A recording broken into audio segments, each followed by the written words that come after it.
Welcome back, people. Okay, we are just hit the ground running because it's San Diego Comic Con. Okay, and as you can see, I have my Thor get up because, as y'all know, I worked really, really hard on these cosplays. Mjolnir took 10 hours and Stormbreaker took 8 hours, and I'm very proud of it. I think Stormbreaker's my favorite. It was the second one that I made, and it was the easiest one, and it's also huge and it looks like Stormbreaker. Of course, there could be little things that I could fix up on it, but I'm just happy about it right now. So Comic Con's about to start in what? 12 minutes. Let me put this down.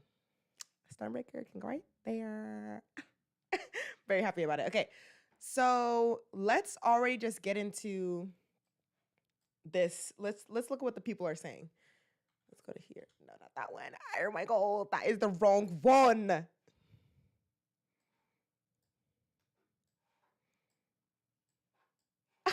Sorry, I'm back. This one, there we go. Okay, so 2,500 people are on here now, and it's starting in 11 minutes. I just want to go to Twitter real quick because I just want to already see some of the people's theories. Because what are your theories? Put it down in the comments. What Marvel is going to talk about. I think they're definitely going to talk about Fantastic Four, especially after introducing Mr. Fantastic in Multiverse of Madness. So let's go to Twitter really quickly. Girl, I don't want to show y'all everything. What's this one? Guys, I'm half new to this. Not really. I've been live streaming forever. Okay, anyways, Marvel Comic Con. Is that how you right? Ooh. Okay. Oh yeah.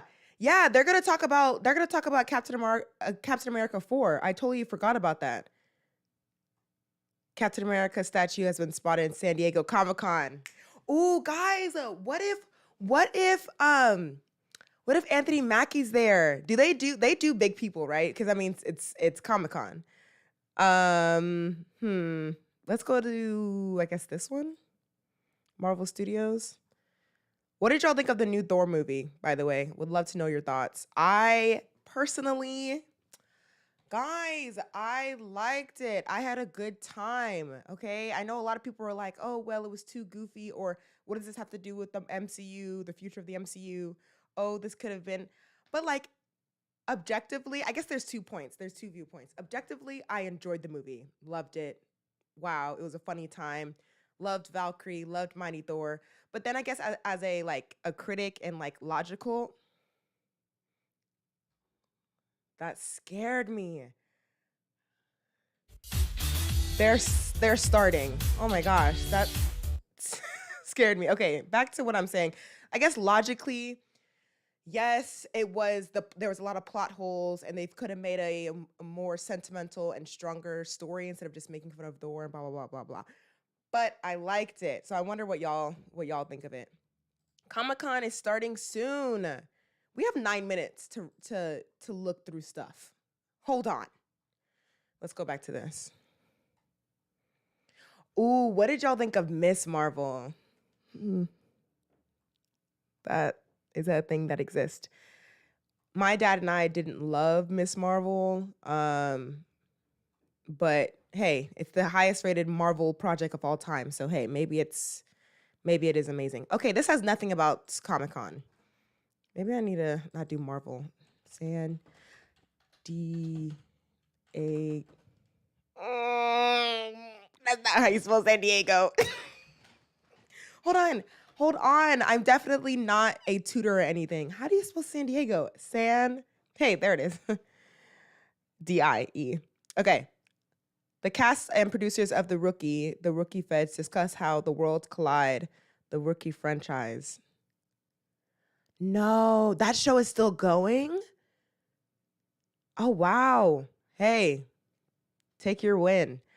Let's see, what is this? What is this? Ryan O'Connell, Lauren Rodloff, Aqua Cox, Gail Simone, Timothy Osmondson. This I don't know any of those people. Okay. We're back. Day one of Comic-Con has begun. Make sure to stop by Artist Alley, the exhibit floor, and all the amazing programming we have today.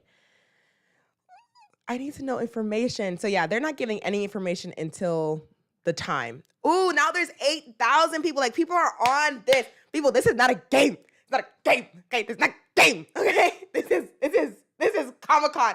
Guys, they haven't had. Oh, I probably should be yelling. Sorry, people are sleeping. But they haven't had Comic-Con in 2 years, right? Like, the last year one was like an online one or something like that, and then obviously 2020 was like didn't happen. So this is real, guys. What are your theories? I need to know y'all's theories. This is loud. They're definitely going to talk about Fantastic Four. They're definitely going to talk about What If, because that's actually something that I want them to address, because they said that season 2 of What If is supposed to happen this year. This year's almost over, guys. We have 5 months left. So if we have like any information about that, that'd be great. And then also Black Panther, which I have T'Challa Star-Lord here. His head's kind of messed up. Y'all see it? Let's go back to this one. Yeah. So we're just here waiting. We have 3 minutes to go. I'm excited. I got my makeup fully ready for this. Oh, let me go back to here. I got my makeup fully ready for this day. I guess I should go back to the big screen. What am I saying? And I have my little Thor from Thor Ragnarok, and then lightning on this side. My Thor shirt, my Stormbreaker that I made, and my Mjolnir. I'm ready. Yeah. I'm okay. Kevin Feige better be there. Who else? Kevin Feige, Anthony Mackie. That's yeah. Denai Reguera. Sorry, I don't know how to say her name. Maybe Shuri, Letitia Wright needs to be there. Like, I need something. I need some essence. Ooh, what if Brie Larson's there because of the ending of Miss Marvel? So that could also be a thing, y'all. Also, make sure to subscribe, because we are watching Nope today with Jordan Peele's Nope. And I think I'm going to dress up as Thor for the movie, even though it has nothing to do with Marvel. I'm already dressed up, so might as well just be fully dressed, right? So I'm watching Jordan Peele's Nope. And have you seen the reviews? Crazy. It's again, a top rated horror movie. And people, all of the theories that you've been thinking that this movie is about has nothing to do with it. Like, people's theories have been nowhere near close to what this movie is. So I'm excited to watch it tonight, and we'll obviously give our review and all of those things. Have you noticed that I'm rambling, waiting? Did you notice that I'm just kind of like trying to figure out words? Guys, I'm so excited. I'm so excited for Comic-Con. Please give me something to live off of. But then also, talking about Marvel, let's go away from this for a second, and we'll go back once it starts. But speaking of Marvel, have y'all seen how Marvel employees are way overworked? So I want to know your opinion. Do you think that Marvel should go back to their original formula of only putting out 1 to 2 movies per, or 2 to 3 movies per year? Or do you think that it should continue with this like 10 projects a year? Because I personally I miss the anticipation. Remember that 1 year break between Infinity War and Endgame? Remember that feeling right in your heart? Okay? So I think I just missed that. I missed the new subscriber. Oh my gosh. Night Star Spawn, thank you so much for subscribing. We talk about movies each week, and we need more people to do theories and talk with us about movies. So thank you so much for subscribing. Thank you. Okay, so back to Marvel. How do y'all feel about Marvel putting out all these projects? Do you feel like we're overwhelmed? Even as a person that is a huge superhero, a huge MCU fan that have seen all the movies at least twice or 3 times, I feel a little bit overwhelmed. I think the only Phase 4 projects that I've rewatched is Multiverse of Madness, WandaVision, Loki, and Falcon Winter Soldier. I think those are the only ones that I've been like, I gotta rewatch those because I just love them so much.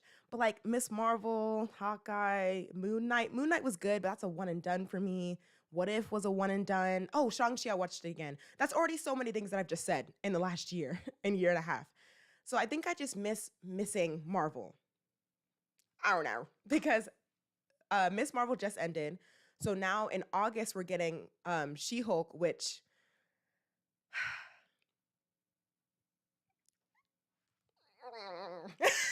just from that trailer, why did Hulk look better than her? You know?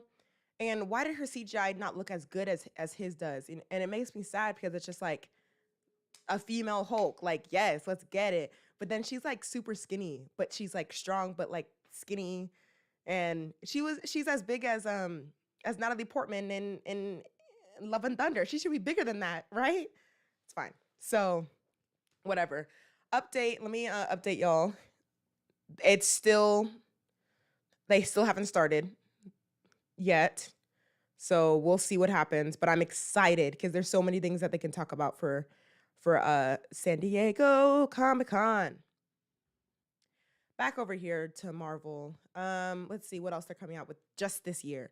So we still have She-Hulk coming out. We still have Wakanda Forever coming out. What If? And I feel like there's one more, right? Or is that it? Yeah. No, that's it then. That's it. So those three plus the other four that we've had, right? Because Multiverse of Madness, Thor: Love and Thunder, Moon Knight, Miss Marvel. So we've had 7 Marvel things just this year, and we would have never gotten that with phases 1, 2, and 3. So I think that Marvel, I think Kevin Feige just needs to take a step back and just be like, should it be quantity over quality at this point, or should we really just be like, okay, let's go back to like 3 projects, maybe even 4 at once every 3 months, 4 projects each year, but it's like good quality, you know? Hey, whatever. That's my 2 cents there. We're just kind of waiting. Let's go back. Guy, why lie to us, Marvel? You said that it would start at 3. Oh, it's 3 right now. Okay, here we go. It should be starting now. Morbius 2. Look at these comments. Morbius 2, Black Panther 2, of course. Stop with this Morbius. We're not. Stop. It's Morbin time. We're not doing Morbius, okay? Oh man, I just love it's Morbin time. I love the meme that's come from Morbius and how they re-released it and it failed twice, but then Despicable Me made $1 billion, right? Or am I lying? No, it's not $1 billion, but it was just really successful. Oh my gosh. Deadpool 4. Ooh, I didn't think about that. Deadpool 4. Oof. Man. Wait, would it be 4? Or should be 3, right? Am I thinking of the right character? There's only 2 Deadpools, right? So there would be Deadpool 3, not 4. Right? But anyways, I didn't even think about that and having Ryan Reynolds come back. And I don't know, guys. I love the MCU and stuff, but it's Disney-fied. It's Disney-fied, guys. And I don't know. I was really hopeful with Moon Knight being like, okay, cool. We're gonna with Moon Knight, we're going to hold on a second, sorry. Oh, we are live. Hold on. Was I like behind? On any of the social media platforms, make sure you're using that hashtag Marvel SDCC. And if you want updates about what's happening here at the convention, all the cool things happening from all the signings and panels, then go to marvel.com/SDCC. And you're going to get each and every one of them updates. It's true. We love attention. You love attention. And that will be a great way to interact with us, correct? Yeah. So we had we welcomed everyone to the who's out there right now. And it was so good to be up there and see all the Marvel. Okay, it was me. I'm back. I can hear it now. Oh my gosh, that was really annoying. Oh, there she is. We were talking about Angelique. What? Okay. She's hosting right now. Let's watch it, shall we? Someone asked a question, so hold on a second. What releases are you hoping for? I love DC, but I respect Marvel. What releases? We know about Wakanda Forever, so I'm definitely excited for that. Fantastic Four. I've always been there since day one. Day one for Fantastic Four. Okay, I love Johnny Storm because I don't know, maybe it's Chris Evans or whatever. So I've been there day one. So I'm excited for Fantastic Four. And DC. All right. We just gotta try again, DC. Just start over. Maybe Henry Cavill will come back for whatever his face. In Amazing Fantasy number 15 by Stan Lee and Steve Ditko. And since then, Spidey has gone on so many incredible adventures and beyond. And today isn't just one Spidey, as I mentioned, but Ooh, their audio's messed up. Is this me or multiple, them? I'm a so multitude of confused. spider-related characters that inhabit Spidey's world, including some villains that I think I see over there right now. All right, so now it is time. Enough talking from me. We're gonna get these amazing. An X-Men movie with their OG costumes. That would be interesting.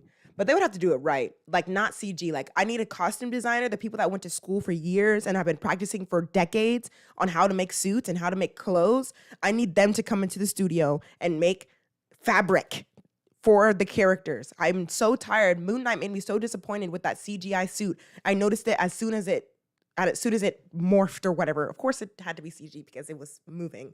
But when he was walking in it, it was CG, okay? But yeah, so if they make an X-Men movie with the OG, it needs to be right. You're Yeah. gonna take a group picture, and it's gonna be amazing. Sounds good? All right. So, who is ready for our first Spider cosplayer?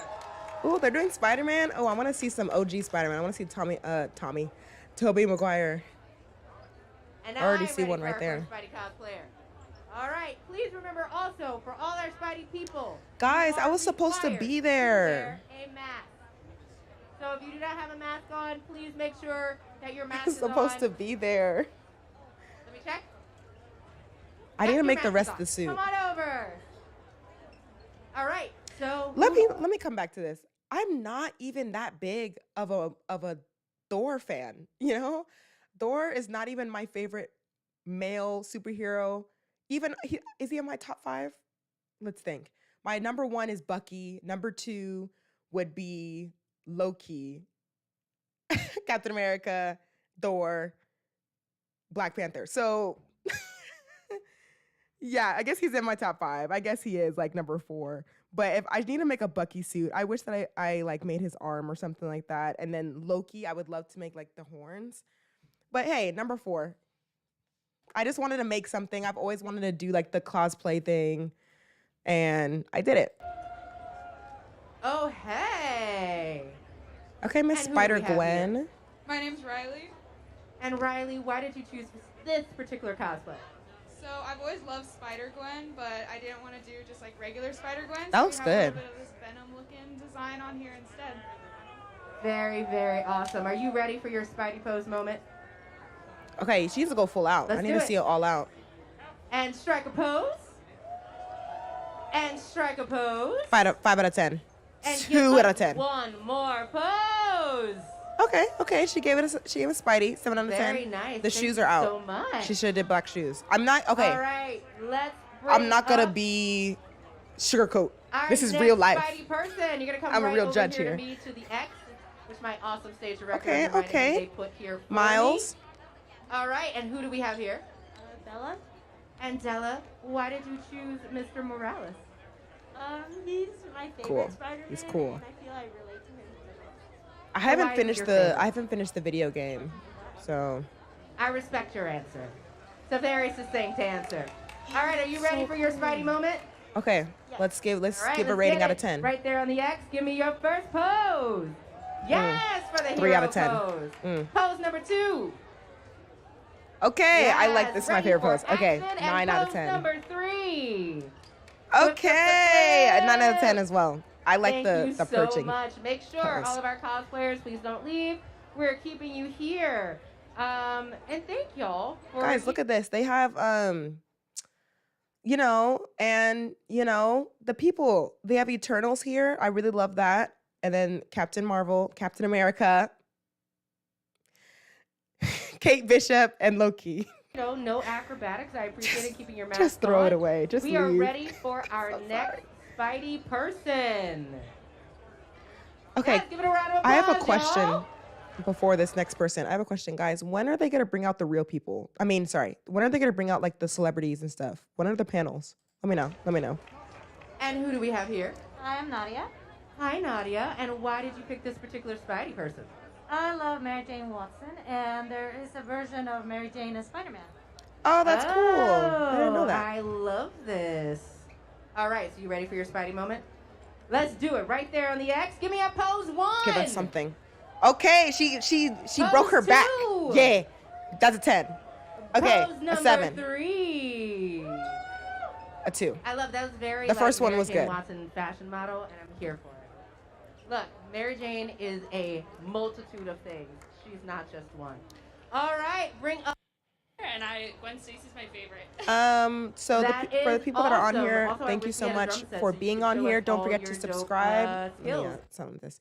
Thank you so much for being on here and choosing to click on this video. Don't forget to subscribe because me and my dad, there's another DNA is for Dwayne and Alea or Dad and Alea, and me and my dad both do movies. We talk about movies each week. So thank y'all so much. That was very rocker of you, and I'm here for it. Right that way. Okay, I liked her outfit. I didn't get to judge it though. I'm sorry. All right, we're ready for our next Spidey I like person. Gwen. See, if I was up there, they're getting real. Yeah, it's And who do we have here? it's a real judgment. Hi, Jackson. Why did we decide to do these particular cosplays? He gets extra points So I for loved having Spider-Man all my life. the but shoes, like no shoes I on. grew Like, up with Toby, and I loved Andrew, but Tom Holland is just the most relatable, the most accurate depiction of a teenage superhero you can find. And I love this new outfit. It's perfect. I just wanted to represent. I mean, it was like a last-minute throw together, but it worked great, and I'm really happy with it. Well, you look That's cute. fantastic, and I think Peter Parker would be very proud. Are you he's ready giving for your he's Spidey giving Peter moment? Parker with the hair. Let's do it. Give me a Okay. pose number 1. Give something. Okay. Pose number 9 out of 2. 10, of course. Oh, okay, And 10. pose 10. number 3. Okay, 8. Great 8. job. Okay, Thank you so he much, gave. Jackson. Cool. All right. Oh. My question mark to the people in here right now: what cosplay, if you were at Comic-Con right now, what cosplay would you do? I think I would do Wanda. I literally love her more than life. I would, yeah. Connor. Yeah. All right, Connor. Or You probably know, Spider-Man. I think you chose this for convenience, but I gotta say, tell me This why is- you love Spider-Man so much. Well, I love this one because they even said in the films, you save it for Comic-Con. I'm so sorry. What is that outfit? Well done. No, you know what? It was That was funny to so me. awkward. I'm sorry. It landed right here in my heart. Oh. All right, are you ready for your Spidey moment? Let's do it. You know this Spider-Man isn't that agile, so. Oh, this is. All right. Okay. Sorry. I'm Pose so number sorry. 1. That was so awkward. It's actually a very accurate. I give pose this. for I give this honestly a Peter 10 out of Parker. 10. This Pose was. number 2. He had nothing else to put together. So yeah. And pose number 3. Oh, he got the shoes going though. Nah, okay, this is good. I This feel is like good. all you needed was a good hamburger and some fries. Thank you so much, Connor. Oh, he's got to wrap it up. Yeah, so for those out there who have on any Miles kind or of Gambit. Spider-Verse cosplay Nice. right now, Gambit who's in from, the sound of my voice, X-Men. if you would like to participate Cool. in our beyond amazing cosplay photo op right now, we are inviting all Spidey villains, variants, versions. Oh my If gosh. there is a Spider Ham out there, I'm calling you with all of my heart. Please come. But we are gonna keep moving to our next Spidey person. Oh my Come gosh, are they just on gonna do this up. the whole time? I need to know what things are And who do happening. we have here? I'm Vince. Hi, Vince. Hi, You know, Vince. talk to me a little bit about how you put together your cosplay. With a lot of I'm looking hope, up Twitter right now. because it's very tight. It's from 2019, and it's filled out a little more than I wanted it to. I mean, you know, Peter goes through ebbs and flows, and you know, sometimes the suit gets a little tight. It does. All right, Vince, you ready for your moment? Let's do this. Go right there Okay, on the X Vince. for me. Yeah. Pose number Vince. 1. Okay, I like the movement for that one. That was a 9. Pose number That's a 9. 2. Okay. Very nice. Yes, And he's giving pose something. Number 3. 7. Very nice. I see you, and your future is on top of a rooftop protecting the city of New York. Thank you so very much. All right, our kidding. next Spidey person. Do y'all know if anything's happening for DC? Because, DC is comics, This you one know? has a crew, and I'm here for it. Wait, is your So crew? good. Like, I'm mesmerized. Wow. Hey, we love Yeah. Spider-Man. All right, you know what? I guess Spider-Man and Deadpool can be friends. So who do we have here? Your friendly neighborhood Spider-Man. Like, I need people. Oh. Okay, this is you got to be a part. Yeah. What's happening? What is happening? Is it me Marvel again? Universe, of course. Hello? Hit us up. Use the hashtag Marvel SDCC. Okay, let's unpack this. You got a ticket. You got a draft to be a part of the San Diego Comic-Con. I need you to give 10. Yeah. I need you to give your all. You got to be in San Diego Comic-Con. I need you to give your whole life. This performance better be the best performance of your life, you know? So if it was me, I'd be up there learning how to do a flip. I don't know how to do a flip, but I would do a flip. Oh, man. It's just, again, when Angelique is asking a lot of the cosplayers, why did you choose this cosplay? And that's always so great because everyone has a personal connection to Spider-Man. Again, 60 years we're celebrating this year. 60 years. Hall of Famer. San Diego Comic-Con Museum Hall of Famer Spider-Man. What's not to celebrate? You can celebrate him forever. Celebrate them forever. Well, let's continue on celebrating, and we'll take a gander at what's going on here on the stage. Looks like some great poses. Oh, that was a 10. The way he got on the ground like that was a Thank 10. you. I'm looking at Twitter. I'm sorry. 10 on 10. Okay, let me show y'all what I'm looking at. Why pause it? Let me not pause it. Let me just silence it. Okay, so for DC, for our DC fans out there, so Thursday through Saturday, come see us at San Diego Comic-Con for multiple panel events and chances to collect exclusive DC pins. Okay, so let's see. Today is Thursday, so Dark Crisis. I don't know what that means, but yeah. Okay, cool. Sorry. So on Thursday, DC Supervillain Cosplay meetup. Okay, Tom Taylor and Tom King and conversation panel, Dark Crisis panel. So right now, what's happening is a look inside of the making of Gotham Knights video game. Harley Quinn screening. HBO Max's Harley Quinn screening. Like the TV show? Wait. Like, are they coming out with another season? Because I need this. Like, hold on. Quinn, Harley Quinn. Guys, let me go back to this so y'all can watch it Pose while I'm number looking it up. 3. Oh, he gets a 10. I love just it. for doing Toby. He gets Thank a 10. you so much, Jenna, right over there. We'll have you back Harley up Quinn. for the group picture. Oh, no. Oh, no. Wait. Oh, no, we have a villain. Oh my gosh. Wow. This is rather Guys. impressive. Oh, so y'all just didn't tell me? Y'all just gonna let me be in the dark? This show's coming back, guys. Brian. Oh, that's Lee, cool. made it all the way See, out this is what I'm to the talking about. mountains Brian. this one. Brian gets a All right, win. Brian wins. He you wins 10 out of chose, 10. Mysterio, talk to me about all the work that went into putting Brian this gets incredible it. outfit. You got lights. You got this amazing helmet that clearly you put a lot of work into this. Yeah, it took about 4 or 5 months. 4 or 5 months. Because he. Yeah, I got a day job. Even Mysterio has to work, ladies and gentlemen. Yeah. Because he was All right, like, are I you got to ready be a for part of the San Diego Comic-Con. I'm going to put my whole villainous life into this. Yeah. Stand right there on the X for me. And pose number 1. So cool. Pose number 2. And pose number 3. Nice. Both stylish and frightening. Thank Oh you my so very much, gosh. Mysterio. He put his whole life into that. Okay, back There we to. go. Can you Got see, it. dude? Oh, All man. right, and next up we have a So Spider cool. Noir. And I heard a secret. Huh. Okay, really quickly, let me show y'all this. So this whole time, Harley Quinn season 3, for my Harley Quinn fans out there, I've been there because I think season 2 came out 2 years ago. 2 years ago, okay? And I've been on this show and I love it so much. And so it's coming back July 28th, end of this month, 2022. So going back to this, Harley Quinn screening. So I guess they're doing a early screening of it. So lucky. I'll be there though. I'll be there. I love the fact that Not there, but I mean the 28th. I'll be the first to watch it. I've been doing it since 2013. Hey, that's cool. That looks good. is amazing.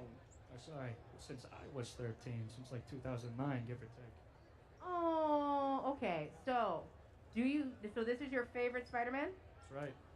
I love it. All right, Spider Noir, are you ready for your That one's Spidey cool. moment? All right, stand See? on that X for me. It looks like his life was put Give into me a it. pose number 1. Everyone that also Very gets a 10 nice. Pose because number 2. yeah, 10. Ooh, cool. And pose number 3. Oh, what? Oh, nice. Nice. 11. So many It's an 11. colors. How does it do that? Well done.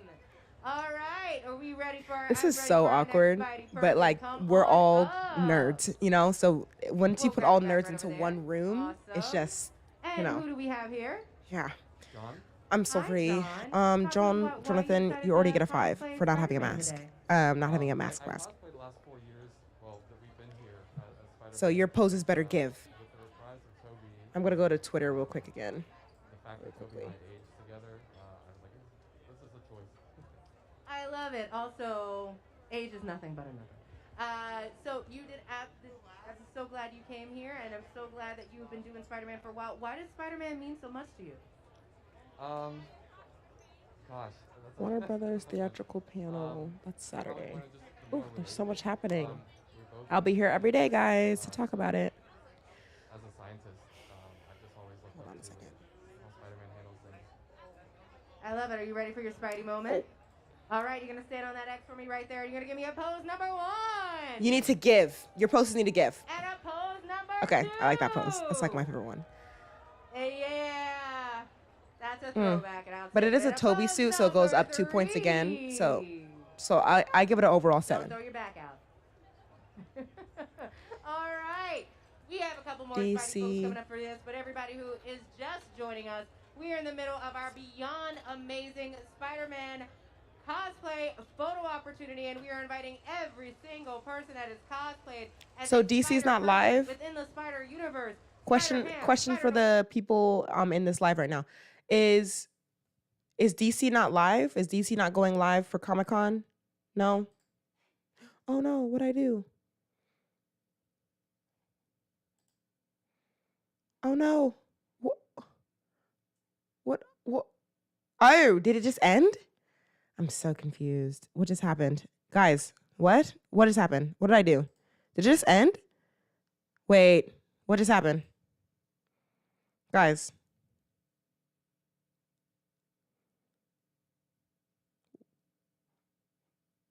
Did I click something? No, this is it. On the floor. But are you ready to stretch your stuff and give us some poses? What was that just now? All right, give us Okay. a pose number 1. Anyways, is DC going live or no? A pose number 2. Nice.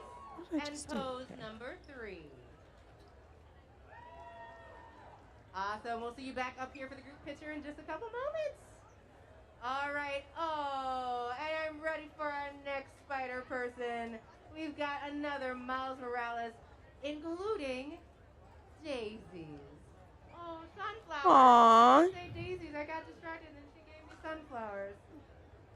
You shouldn't have. Oh. We have another Miles here. Oh my God! Now the song's playing in my head. Now I love. So clearly, "Sunflower" is your favorite song from. Who am I here with? I'm Starshine. Oh, it is a pleasure to meet you. And why did you? Because this is your own iteration of Miles Morales, including your cute sunflowers and your braids. Why did you decide to play Miles Morales today? As representation is very important to me, and it's very cool to have a Spider-Man that looks just like me. So it's a big honor, really. That's really cool. Yeah. I love it. All right, so talk to me about how you put together this cosplay, because it's definitely uniquely you, and it's, you know, I love when people do their thing. Very last minute, in all honesty, and I found a lot of the stuff at like Goodwill and stuff, so it all really came together in the very end, and I'm just really proud of it. That's the thing I love about cosplay, is because you can literally go into your closet and make it all work, you know, and everybody can participate. So amazing job. Are you ready for your Spidey moment? Okay, you can need to give. do that. All right, so pose number 1. Okay, it's cute. Pose number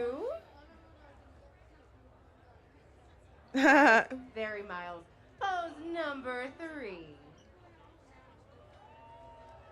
Aw, I give her Thank you overall very 7 much. as We'll well. have you back up in a second. But for cute factor, an 8, extra point. I love Comic-Con. Are y'all having a good time? All right, we got some more Comic-Con Spidey preview. people coming up. Come on up. Why is there no Who information, do we have guys? here? Let's go, VV A fam. friendly Spidey cop. What was that? All right, why did we decide to play What is a friendly this? Spider cop? Equipped with his own shield. What is this? Why Spidey cop? Well, in the video game, it was said, "You're his Fury." We needed a Spider Cop, so brought it to No. life, and Fury No, proved it. let me look this up. Find What? the shield. I love the fact that this is from Marvel Spider-Man for PlayStation 4, now available on PlayStation 5. But also, I love the part where he's like talking in the Spidey cop voice, and she's like, "Stop it, stop it." All right, so are you ready to give us some Spidey cop poses? All right, give me pose number 1. This is a real thing. I give it a 2. Pose number 2. Okay, that one's And pose good number too. 3. Out of confusion, okay, he did the perch. That's my favorite pose, so you got it. Villain should beware of But and this lovely just for confusion, I give it a 5. It's exactly what Peter Look at Parker this, would do. guys. This is what he's. This is Spidey Cop. This is a real Thank you thing. so much. I've never been so And our confused in my next whole life. Spidey person, come on up. Let's give a round of applause for all of our cosplayers that have come up so far. Amazing. Yeah, he does. You are And who are- looking at the who Beyond have Amazing here? Cosplay photo op. Welcome back to Hi, Marvel Devin. Live. I'm And Langston. what Justin do we Warner's love still about here. Spider-Man? Give us Yeah, something. we switch couches. We're hanging out. We want to be close to each Particular, other while we're uh, watching cosplay. the Ah, photo my op. foot. Oh, I'm sorry. Sorry, that was just me. Just trying to get close to you. You can see again all the cosplay. It just gets better and better with each cosplayer that comes up for this photo op. Again, we're hanging out in the Spider-Verse, and I don't want to be anywhere else. Yeah, absolutely. I gotta say, I love that Mysterio that we saw earlier. I've got The a soft Mysterio's spot cool. for old fishbowl head. Yeah, Yeah, I don't know especially why. one infused with spiders. True. Fishbowl filled with spiders. And again, there's so much going on here. But if people want to reach out to us, how can they do that? They can use the hashtag, which is Marvel SDCC. Creative, huh? Yes. And, of course, if you want to know all the stuff that's happening here at the convention, go to marvel.com/SDCC, where you'll get updates about all the cool announcements. Okay. See all the signings and see all the amazing things happening at San Diego Comic-Con. I 20 immediately here forgot what he at the said. Marvel booth. And, all of these amazing cosplays are all going to come together shortly to do a gigantic group. Hey, my memory is And, Amazing really things happening. bad. What did he You'll get say? all the stuff that's happening here. creative, huh? Yeah, it is, yes. And, Marvel.cc? of course, if you want to know all the stuff that's happening here at the convention, go to marvel.com/SDCC, where you'll get updates. Marvel.com/SDCC.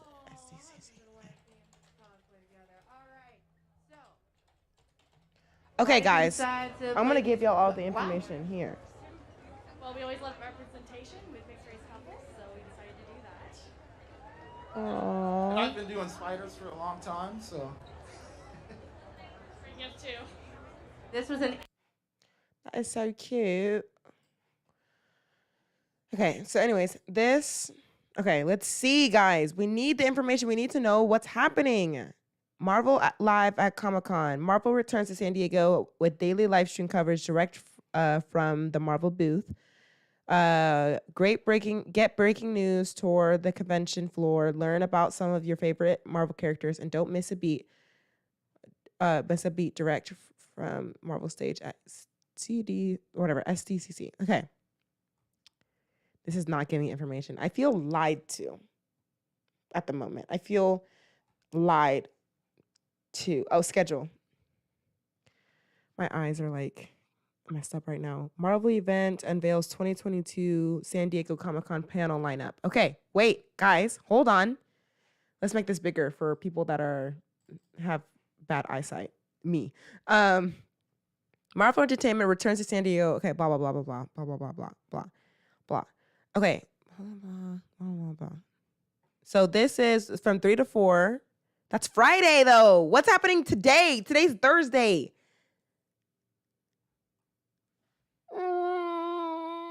I feel a little bit lied to. Yeah. 60 years of Spider-Man. A week. This week is in Marvel special event. Okay, cool. Today's Thursday, right? Like, I'm not going crazy. Yeah, today is Thursday. We'll be back. I'll be back for all of these days to do coverage. But I guess that there's whatever. I need to know if Anthony Mackie's coming out. That's all I care about. Ooh, Avengers, X-Men, and Eternals. Okay, Nick Lowe, executive editor and CB, whatever that says, editor-in-chief, prepares to pass judgment on the new following panelists, including Adam Something, Wolverine, David Post, Fantastic Four, and other mighty Marvel guests. With the eve of judgment already behind us, join this can't-miss discussion about what trials and tribulations are just around the corner for the Avengers, X-Men, Eternals, and the rest of the Marvel Universe. Interesting. So that is Saturday. Also Saturday seems to be what lies ahead for Shang-Chi, Miss Marvel, Ant-Man, Ghost Rider, and the rest of the Marvel Universe. And what is the most mysterious looming danger of the dark web that threatens the future of the Spider-Man and the X-Men?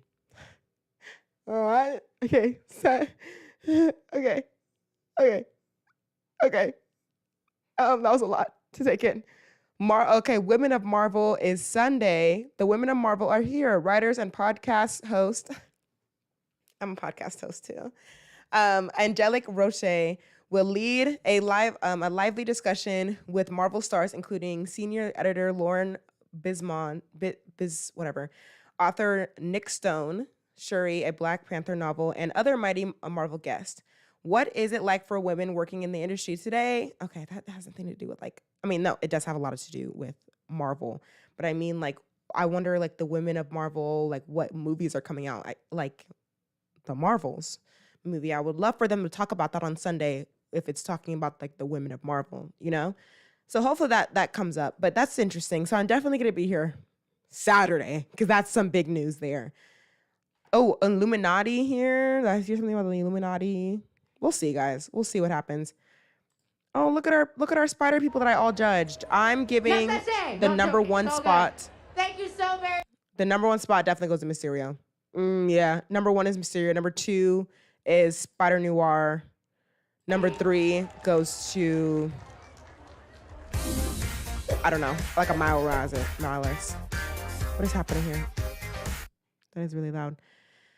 Okay, that was really great. Oh my gosh, Spider-Man, give us some information. Here we go. Marvel Lounge, Marvel Live here at San Diego Comic-Con 2022. I'm Langston. I'm still Justin. And we are joined by Marvel's very own Toy Hunter, pop culture expert in all things toys and things that make you smile and have fun. The one, the only, Jordan Hembrough. How are you, my friend? Thank you. You guys are always so good to me. It's great to be back.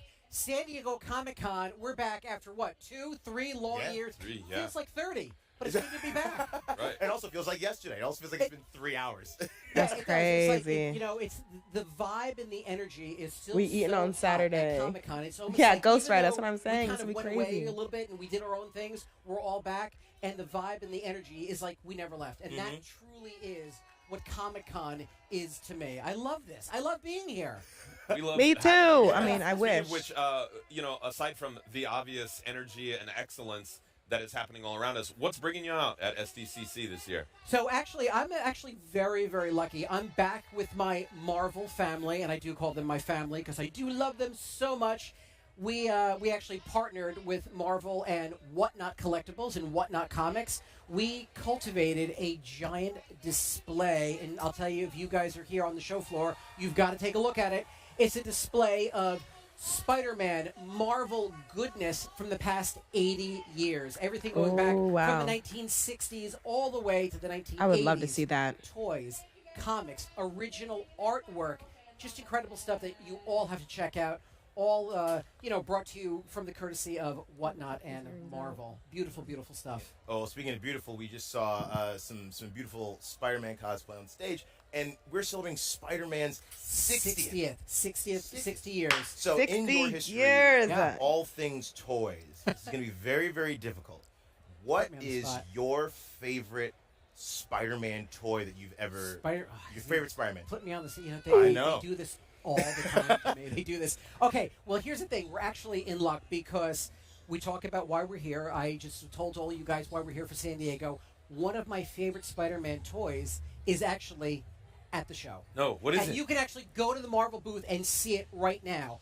From 1967, the Captain Action line of toys, they actually did a Spider-Man outfit. We found one in the box.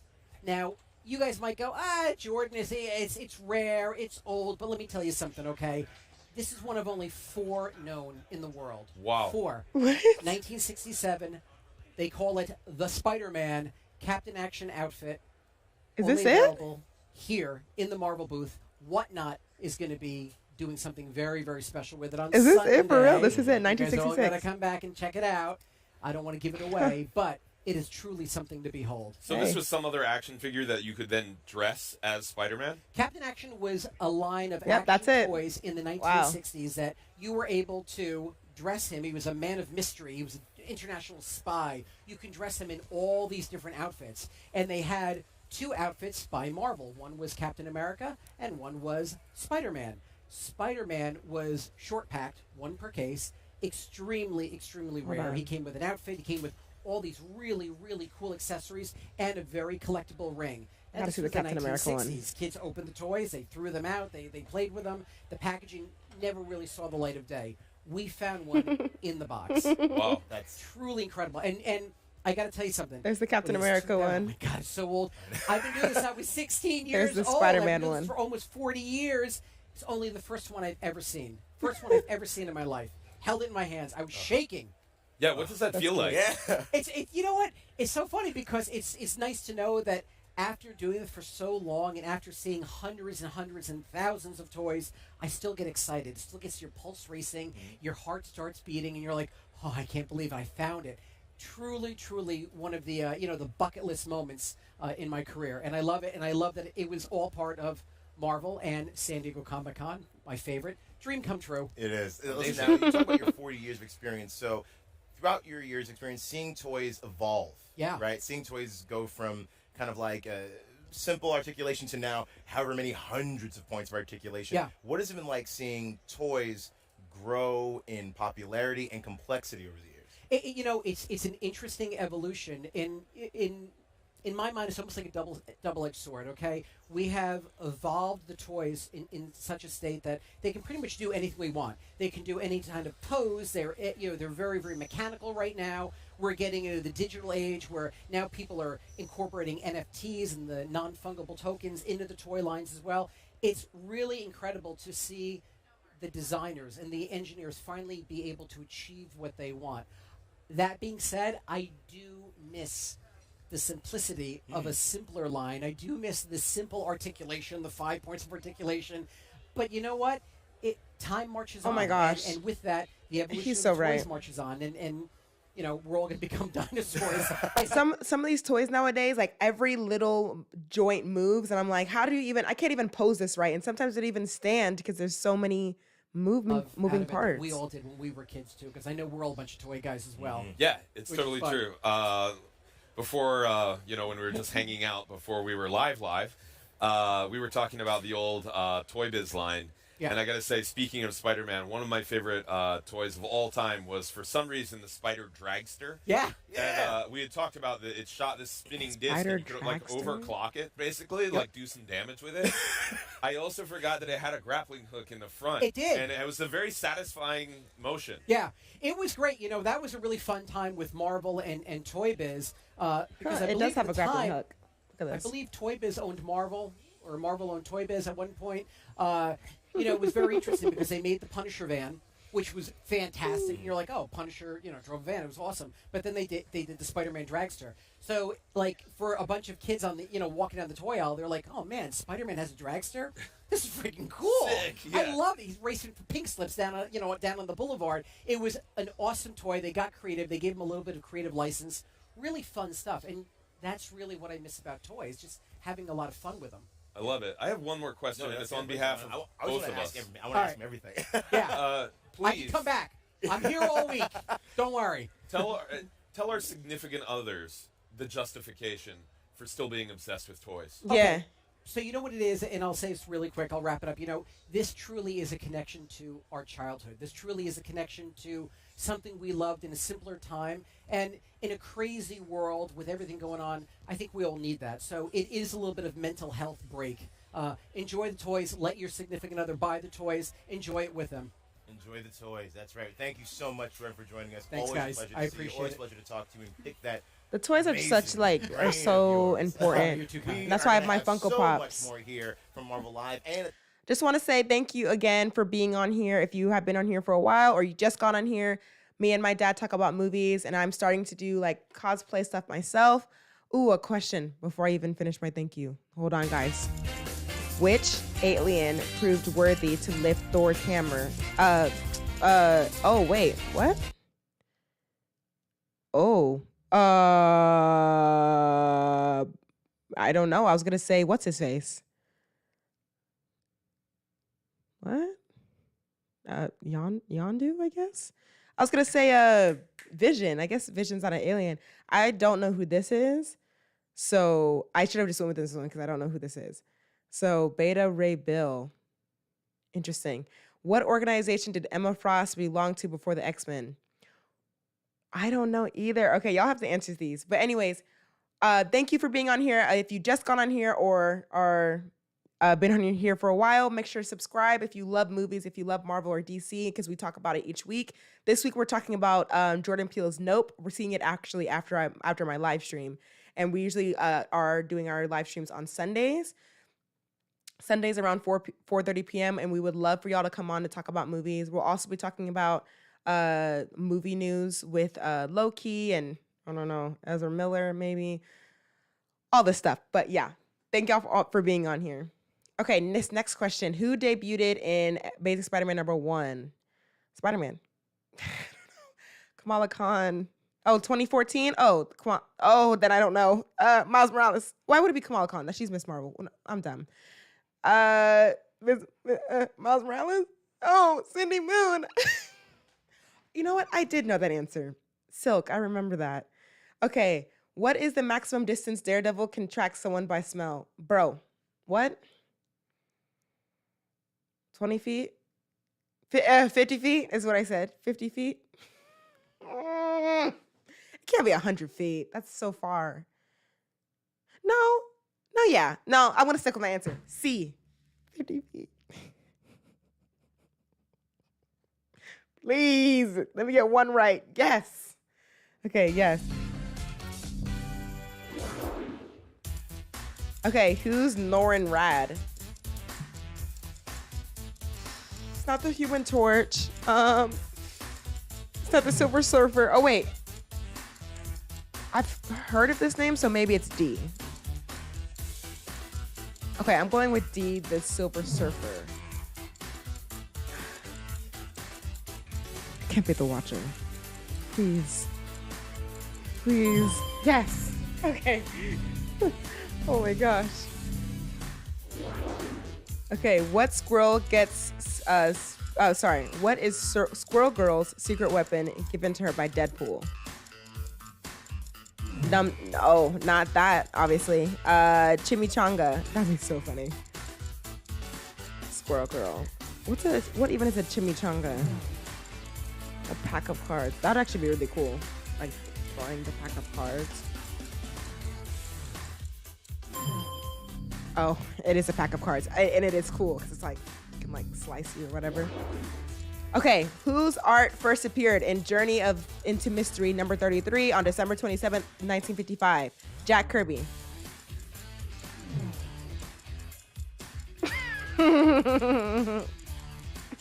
I'm confident. Jack Kirby.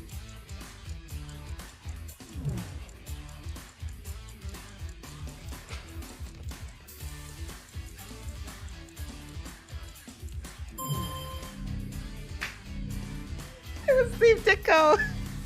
I don't know, guys. Which member of the Power Pack joined the Future Foundation? What does that even mean?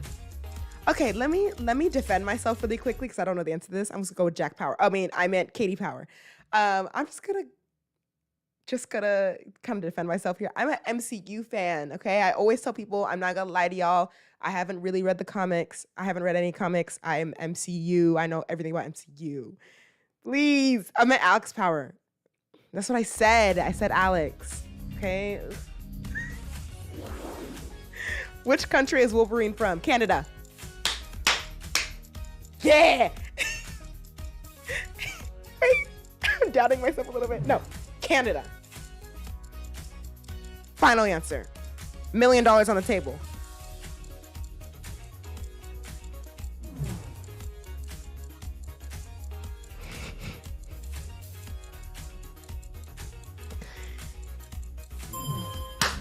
Big money, big money, big money. Double or nothing. Double or nothing. Let's go.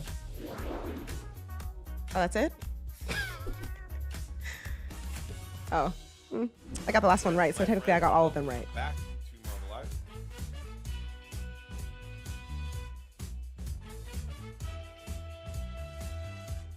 Hello? Back Anything to happening? Marvel Live. Justin Warner here. We are having a great time. Look at the crowd. Look at the stage. Everybody's I should have been there. blast. Okay, I'm sorry, Jacob. I don't know what you're saying. But I made this rant earlier. How's yous gonna get the opportunity of a lifetime to be able to go to San Diego Comic-Con and wear street clothes? Street clothes.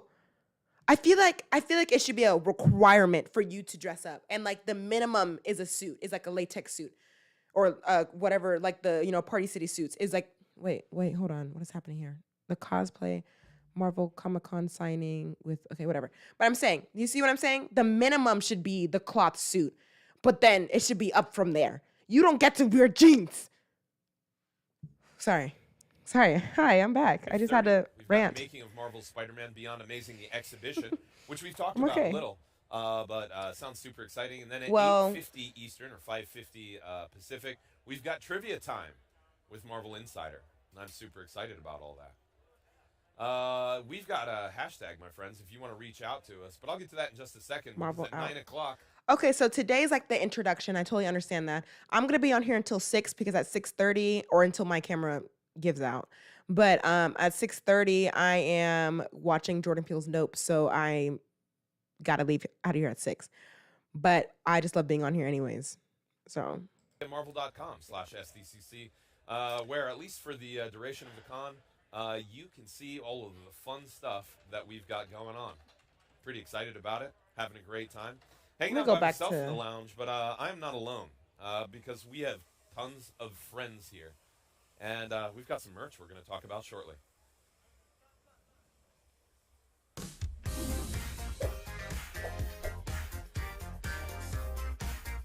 Great. I don't know America Chavez. I loved her. Let's talk about that. Okay, so this music is like too much for me. America Chavez, I loved her in Multiverse of Madness. What did y'all think of her character? I thought she was like, she is seamlessly put into the MCU. I like when I compare her because she's a young Avenger. So when comparing her to Kamala Khan, I like America Chavez better. Kamala Khan, her charisma's there, but I don't know. I think maybe it's because I saw so much of Miss Marvel. Maybe I just need a break from her, and then I can come back and be like, oh, I see it now. But I don't know. Are they doing anything? They're just talking. This is, of course, a La Roca variant cover. It's even got editor-in-chief CB Cebulski's signature right there. What's up, CB? I'm super excited about this. I think all Wolverine fans will be as well. But that's not it. The event of the season, my friends, here with a Momoko variant cover. Feast your eyes on that happiness. This is AXE, The Eve of Judgment, #1. Again, only 2,000 copies. And this is going to be incredible. This is, I think, the thing that everybody is getting super excited about. That will all be unfurling in the coming months. Let's see. I don't even know if I should open it for fear I would develop a third eye. This is the Scarlet Witch Darkhold-inspired diary. For all of your deepest secrets. I wonder if anyone left any in here. Look, it's even got a little bookmark. Oh, I love it so much. It's a pretty high quality thing. Need it. I'm feeling the pages in here, nice and thick. I need it. And it's beautiful. I think for all of your thoughts or spells, this might be ideal. Where's Next that? up, we've got some pins. Of course, Thor inspired. Got 4 of them right there. We got the new Asgard hammers. The Tour Guide of the Month badge, which I absolutely love. That's this guy right here. And looks like a little new Asgard love. So adorable. I would wear all of these. They would go great on a messenger bag. But let's talk about the shirts, my friends. And I won't be modeling any, sadly. But I am excited about all of them, all for various reasons. Sure, fans of the Marvel Studios Ms. Marvel would love this New How much Jersey is it? AvengerCon Sorry. jam. Sorry. Look at that. So much hype. I love the little I want this. insignias all around it. And it's got this kind of fun and funky, adventurous, very Jersey-esque sort of pattern to it. I am a big fan of that. Oh, the Now, t-shirts. I'm actually copping this one because one of my good friends, believe it or not, is that's actually cool. a good lawyer. I'm a I'm a really, really good good lawyer, it lawyer. says. I love just how super simple it is. It's understated. I would have And loved it more if it was the same design, but just like in a pocket corner, just like in the frocket or area. Like this is like it's just too big. Maybe you should cop this shirt for them. Look at y'all watching That's me right, shop. buddy. It's coming to you. He knows who he is. Next up, Impulsive for shopping. the 60th, check it out. Beyond amazing indeed. Look at the animation in that Spider-Man there. It says Beyond Amazing. Got that classic web slinging This is too action. much. Again, this would have been pretty really soft. great if this was on the back of the shirt and then on the front of the shirt it said like Spider-Man or something. You know what I mean? Too much. I should be their design person. I feel like I should be their design person or something. Come on, guys. Do better. What's this next one? Of course, a Spirit jersey.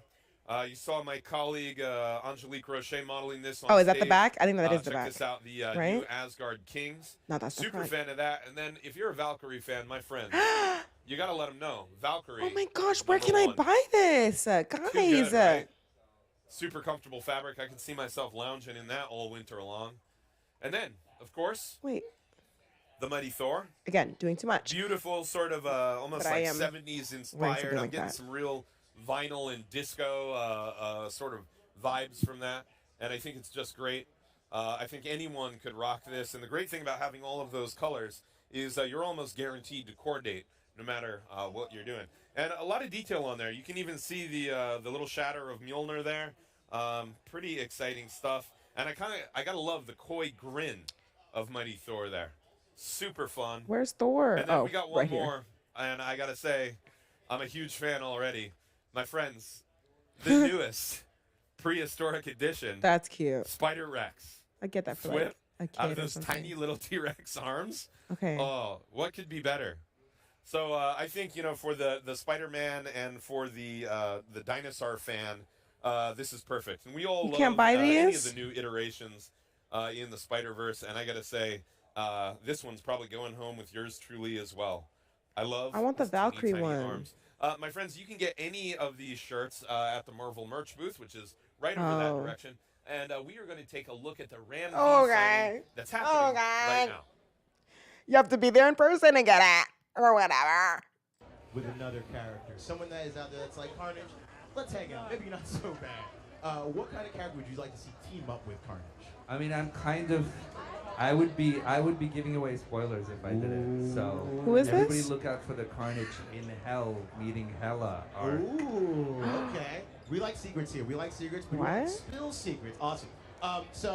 Issue 4. Issue 4 just dropped. There's so much that's happening in the world of Carnage and Venom.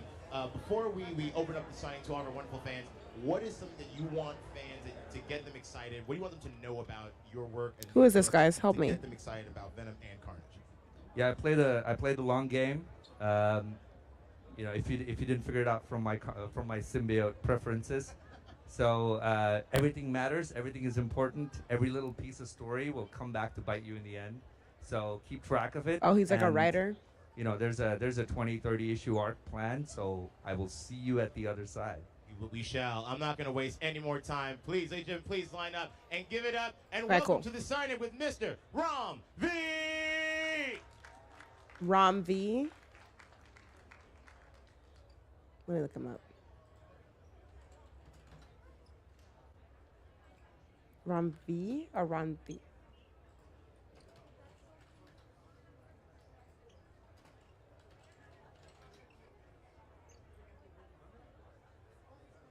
Oh, it's Rune Rom. Okay, so he's like written stuff, I think, for Marvel or something like that. Guys, okay, while they're doing this, I want to do a little bit of shopping. Not shopping, like not actually shopping because I'm moving soon, so I need to like save money or whatever. Okay, look at this Mjolnir. Yeah, I made it myself though. Let me go to the big screen. I made it myself, so I don't have to buy one. And I could put cracks in it, but I just, yeah. And then, can we put there? And then I made one on Stormbreaker. Okay, this one took 8 hours.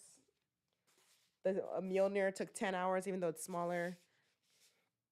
This is my favorite. The Stormbreaker is my favorite because it's big and it looks really cool. And I feel like Thor, like, Thor. Yeah. Okay, sorry. Stop. Anyways, back to this. What should I buy? I really want that Valkyrie shirt. This one's kind of cute. Thor Ragnarok is $26.95. Hold on a second. First of all, I can get a Disney Plus. I already know the prices are outrageous here, isn't it? Because I know I can go to Disney Plus and get it cheaper. But then I know I can go to Amazon and get it for $19.99. How you gonna do people like that? That's just rude. Oh, it's a two big sorry, can't speak. It's a 2-disc combo pack. That's why. But still, it's, look at this. So nobody gets scammed really quickly. It's $4. But I guess if you want it on Blu-ray and you want like the extra combo stuff, get it for $26. Marvel, I need you to up the ante. I need you to keep the people engaged. What are you doing? Okay, so the DVD is $22, so I'm not wrong. I'm not going crazy. The DVD is $22. Thor, the movie that came out 10 years ago, 11 years ago, is $14.95. They scamming y'all, guys. Don't get scammed. $14.95. Thor: The Dark World, the worst. I almost said Disney. The worst Thor movie is $24.95 or $21.95. Y'all, get Disney Plus and binge watch. Which one of these shirts should I get? No, let me get out of this. I don't want a Thor. If I'm getting Thor, I want the Valkyrie one. If I'm getting any merch though, I would get some Wanda merch. Wanda merch. Because I love Wanda. Oh my gosh. Oh, what happened? Why did the audio go away? You don't know Spider-Man? The wisecracking, wall-crawling, friendly neighborhood? Well, you know. In that case, let's weave you a tale. Ooh, my spidey sense is tingling. After the death of his parents, Peter Parker was raised by his Aunt May and Uncle Ben in Forest Hills, Queens. He grew into a teenage science enthusiast. It's and just a resident pin? wallflower Okay. At Midtown High. Okay, he was a nerd. One day, at a science demonstration, $18 for Peter a was bitten pin by a that goes on your radioactive shirt. Spider, giving All right. him proportional arachnid strength, speed, and wall-crawling abilities. With his amazing new skills, he did what anyone with superpowers would do. Professionally wrestle.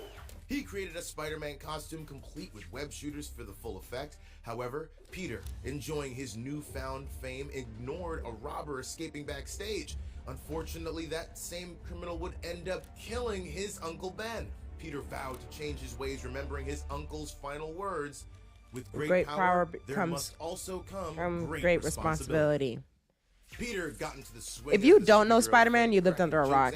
Yeah, simply put. Appropriately eight-legged Dr. Octopus, Kraven the Hunter, Mysterio What is the this? Illusionist, that mean old turkey the Vulture, the shocking Electro, and the abrasive Sandman. In fact, there I were want so many this. villains, they formed a Okay, whole Sinister I'll be right Six back. just to have a fighting chance. It still didn't work.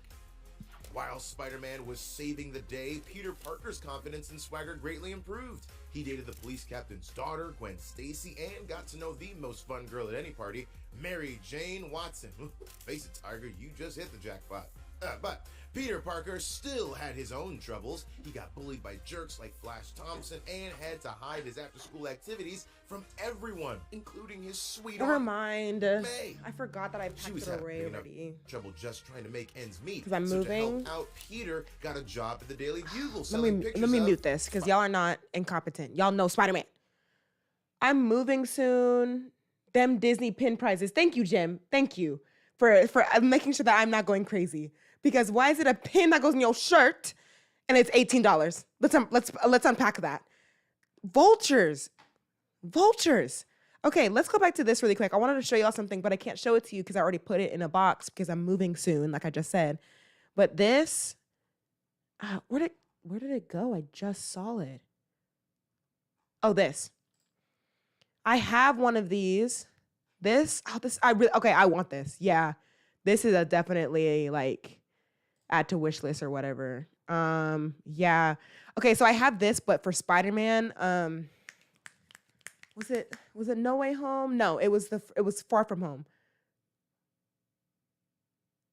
No, it's not No Way Home or Far From Home. Homecoming.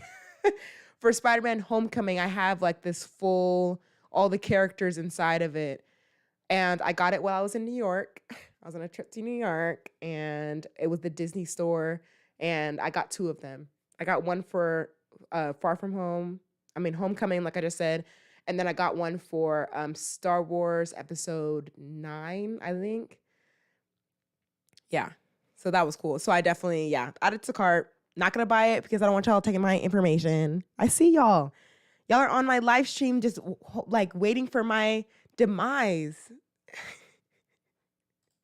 Anyways, let's go back to this. Are they talking about anything? Oh, and then some. Now, if he could just get a few minutes to finish his slice, well, the hero's work is never done. And now you do know Spider-Man. You don't know Ghost Spider? The Gwen Stacy of Earth 65 who became a Spider-Gwen? Oh, I don't know Ghost Well, Spider. Get ready to rock! We all know Peter Parker of Earth 616 was bitten by a radioactive spider and became Spider-Man, who fell for Gwen Stacy, who also fell for him.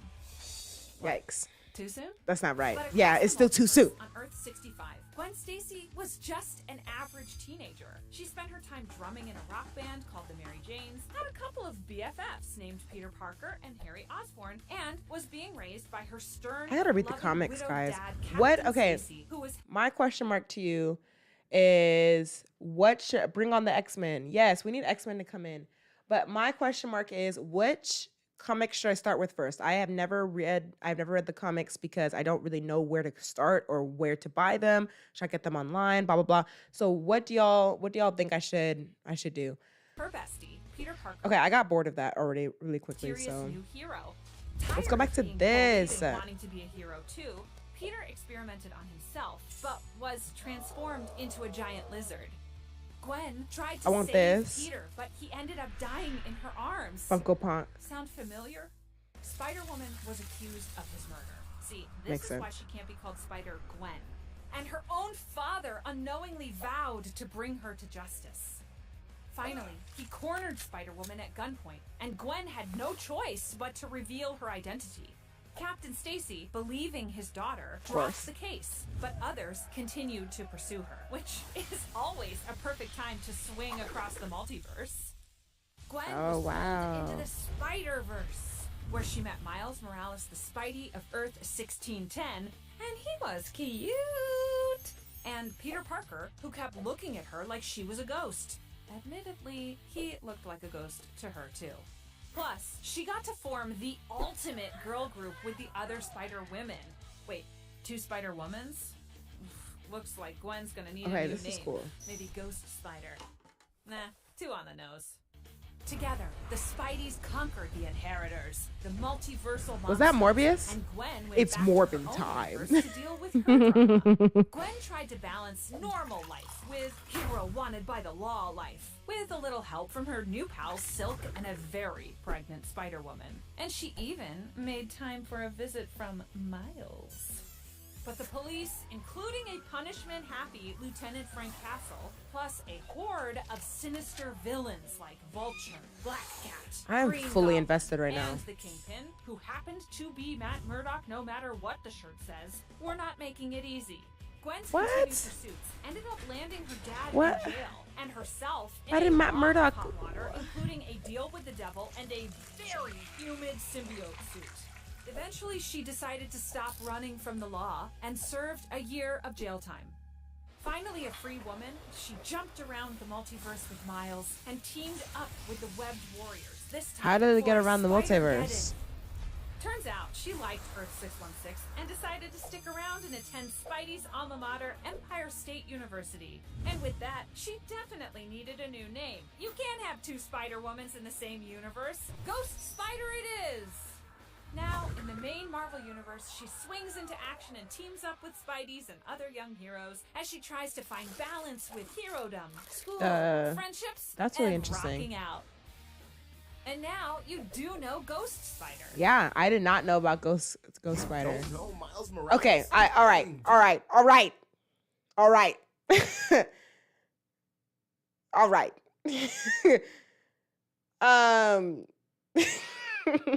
I made so mad. Okay, get back to the stuff. Like, this is supposed to be San Diego Comic-Con. Like, I can look, like, I can't even speak right now. Like, I can look up this stuff on my own. Get back to the San Diego stuff. Anyways, that's really interesting that she's a part of 616 because she can, she'll probably be introduced in the Sony universe. Let's talk about Sony for half a second because, Mr. Sony, what's up with the villains? Right.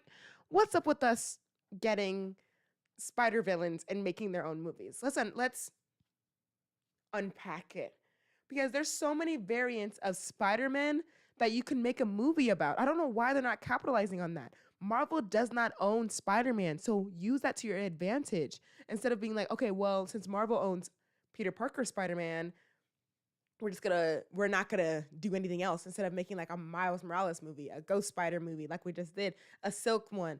Like, what is going, like, you know what I mean? What's going on? Why aren't we investing in that? I don't want to see Morbius. I don't want to see a Scorpion movie. I don't want to see a Vulture movie. It's Morbin time. So I don't know. What do y'all think about that? Do y'all think that Sony should rebrand and be like a Spider-Verse situation? Because the Miles Morales movie was good, so they did that. So I guess they did do Miles Morales. But should they do more Spider-Verse stuff? Yeah. Anyways, they're still talking about Miles Morales like I care. So let's go back to this. Let's go back to shopping. Okay, I'm done. I already know now what I want from the multiverse set. Let's go back.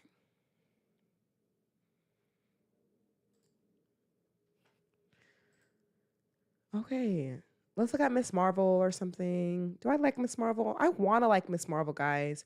$128 for a Marvel dress. I mean, it does kind of look good, well made though. It does kind of look well made. Okay, let me go back. Ooh, the jacket. What was that? $70? Is it leather? Is it like, you know? Oh, it is leather. Okay. That's a reasonable price. That's really nice, guys, right? Sorry, I'm like burping. I actually really like that. Again, for these pins, like I got a free Top Gun pin because I went to an early screening. That was free for metal. Okay, there's not a lot of Miss Marvel stuff. It's the top-rated Marvel. It's the top-rated Marvel project. Why don't you have a bunch of merch? I'm still not happy about that, by the way. But hey, I know people really love it, so love what you love, you know? Ooh, No Way Home. I wonder if they have they do.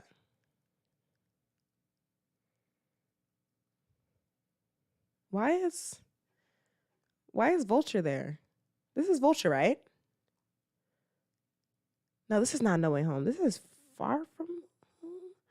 What is happening here? But that's the No Way Home suit. Guys, yo, I'm really confused. I'm not gonna lie to you.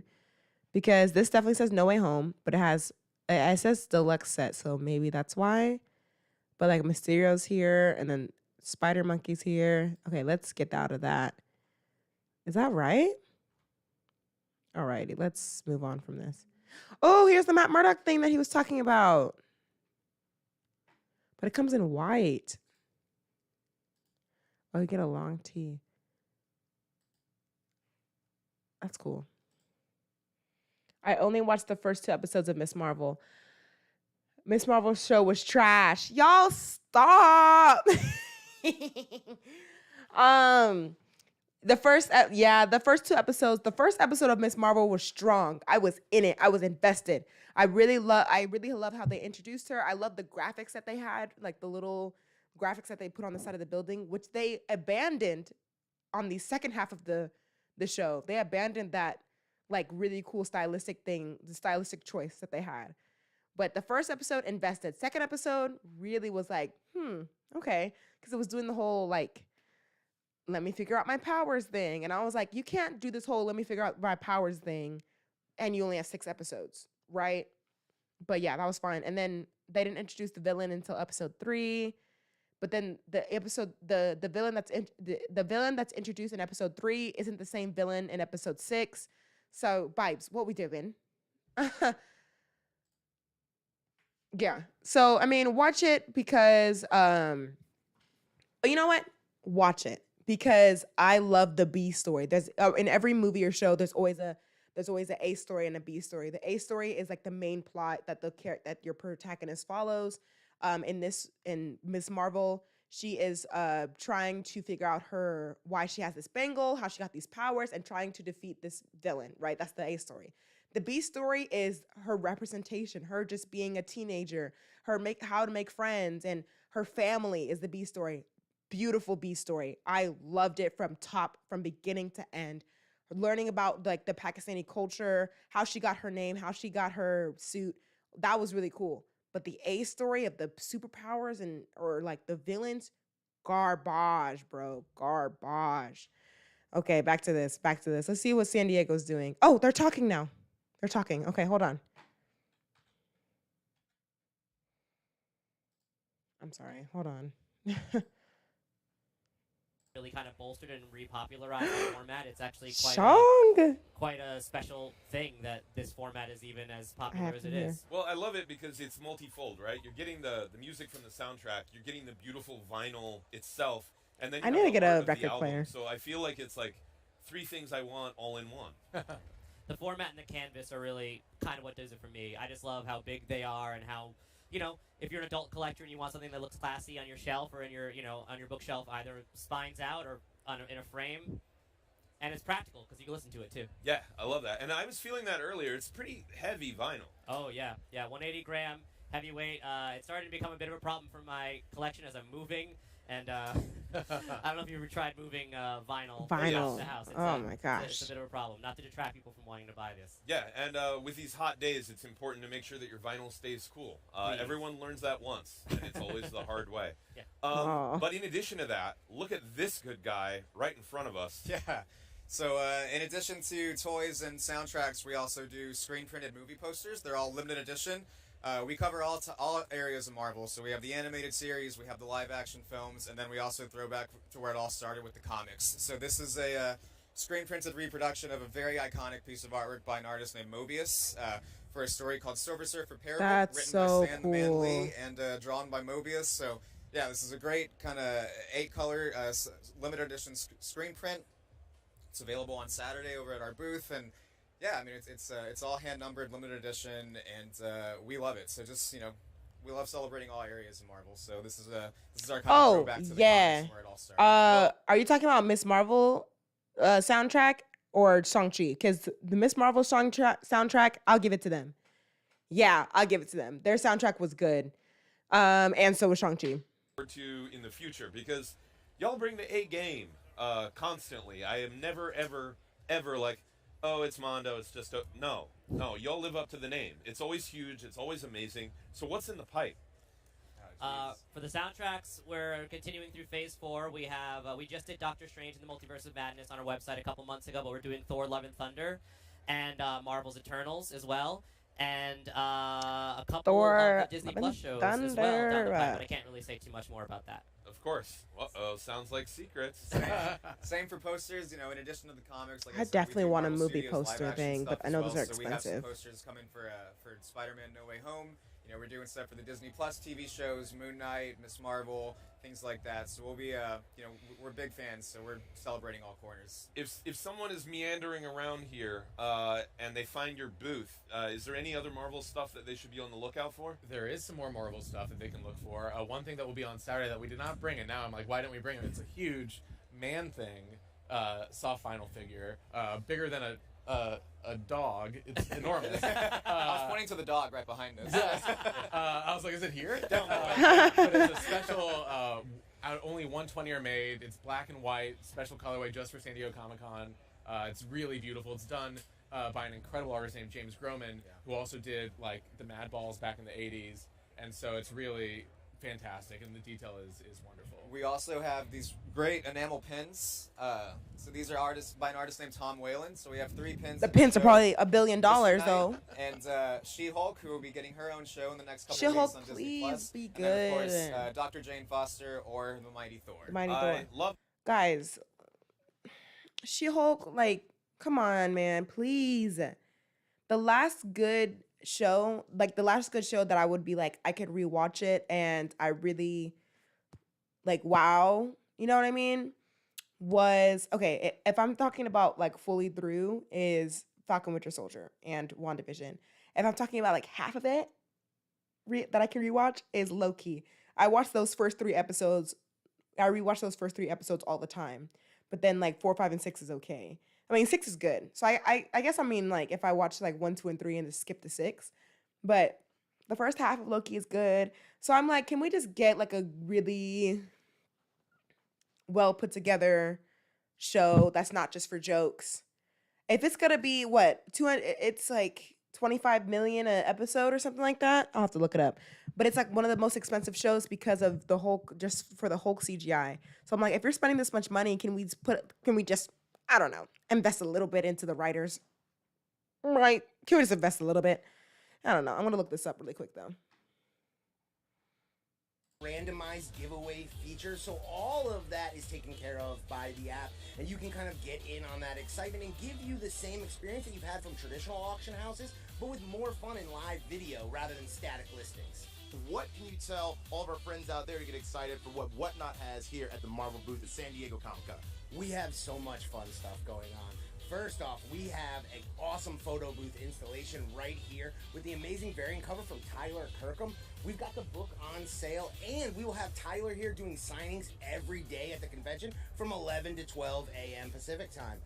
And that's not all. We've got so much more. I mean, we've got this amazing giveaway stream coming on Sunday. We're going to be giving away some of the most amazing and rare collectibles in Marvel history, curated by the toy hunter himself, Jordan Hembrow. Ooh, we love Jordan Hembrow, a friend of the show and a friend of mine, a friend of humanity, really. So for folks at home, they can Okay, get the I got Whatnot the app information. and join in. I got the information so that I wouldn't steer y'all wrong. I'm not lying about this. I'm having to slouch a little bit because my back is starting to hurt. I'm not lying to y'all about this She-Hulk thing. A number of fans pointed to the show's, you can't see this, sorry. Pointed to the show's high budget as a reason to why they were disappointed in the trailer. They were confused as to why it looked so cartoony and dated. It's, quote, it's hard for me to give She-Hulk any slack for CGI when these MCU shows have movie budget. She-Hulk is 10 episodes with 10 to 15 million to spend per episode. That's enough of a budget to make a Green Lady look legit. But then, reminder that each episode of She-Hulk has a budget of 25 million. What happened to the CGI? So, yeah, that's a lot of money. Why is she so skinny? Not skinny, but like obviously she has muscle there. But she should be like, this is the same arm as a Mighty Thor. Am I wrong? I don't think I'm wrong. You can't see it. Ugh, I wish it was a bigger picture. But look at that. Look at that. Look at that. Look at that. Look at that. Look at that. Look at that. Look at that. But then let's now do Hulk, right? Right? I know that I'm saying some legit stuff here. And I don't know, like Iron Man or something. Or no, that's not a good comparison. Sorry, Iron Man and Thor. I mean, sorry, Thor and Hulk. Let's compare Thor and Hulk. Let's look at the arm difference. There's a significant difference. You can see that the Hulk can punch Thor in the face and knock him down. Yeah, but Thor's a god and he can win and blah, blah, blah. Anyways, so you see what I'm saying? I think we should just make her just a little bit bigger and invest a little bit more in the CGI and the writing. Actually, invest more in the writing. Yeah. All right. Oh, there's trivia. Where were Scarlet Witch and what's his face born?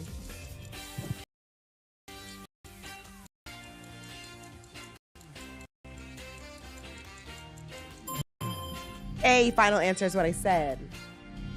Transia. Who does Sharon Ventura become in the Fantastic Four? She becomes She-Thing because I don't recognize the rest of these people.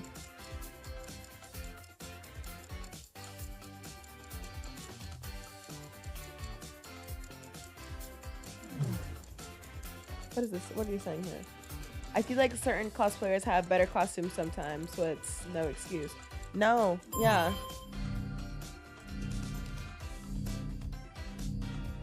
You're funny. It's no excuse. They should be dressed to the nines. What color were used for the original Daredevil suit? Red and yellow. Big money, big money, big money. $1 million on the table. Red and yellow. Yellow and red. Big money, big money, big money. Big money, big money. It wouldn't be red and blue because that's Spider-Man. Come on. Please, please. I need this. Please. Yes. Who leads Alpha Flight when it becomes a planetary defense force? Maria Hill. Big money, big money. Maria Hill? I mean, I meant to say Nick Fury. That's what I said. Would it be Captain Marvel? Captain Marvel is what I said, y'all. I got that right. How many Infinity Gems are in Thanos' Infinity Gauntlet? C, 6. Big money, big money, big money. $1 million on the table. Million. Here we go. Let's go.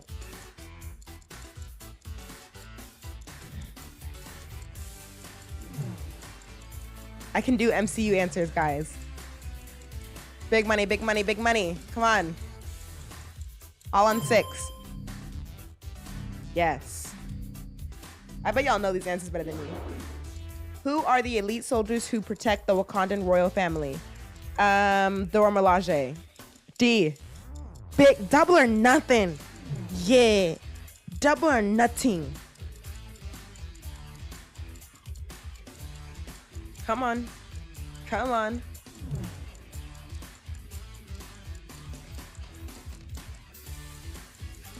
I love the Dora Milaje in got it right. In Falcon Winter Soldier. They were so good in that. Which two characters made their first appearance in Uncanny X-Men number 129 on September 25th, 1975? X-Men. So probably B. Storm and Rogue? 1979? Yeah, I'm gonna go with B. No, I mean C. C. Big money, C. Wait, could be Mystique. No, Mystique's an older character, right? Yeah, C. C. Oh, these are hard. Where does Atu the Watcher set up to observe Earth? The moon? The sky, man. Let's go with the moon. Earth's moon. Earth's moon. It can't be Titan because it's too far away. Earth's moon. Yes, thank you.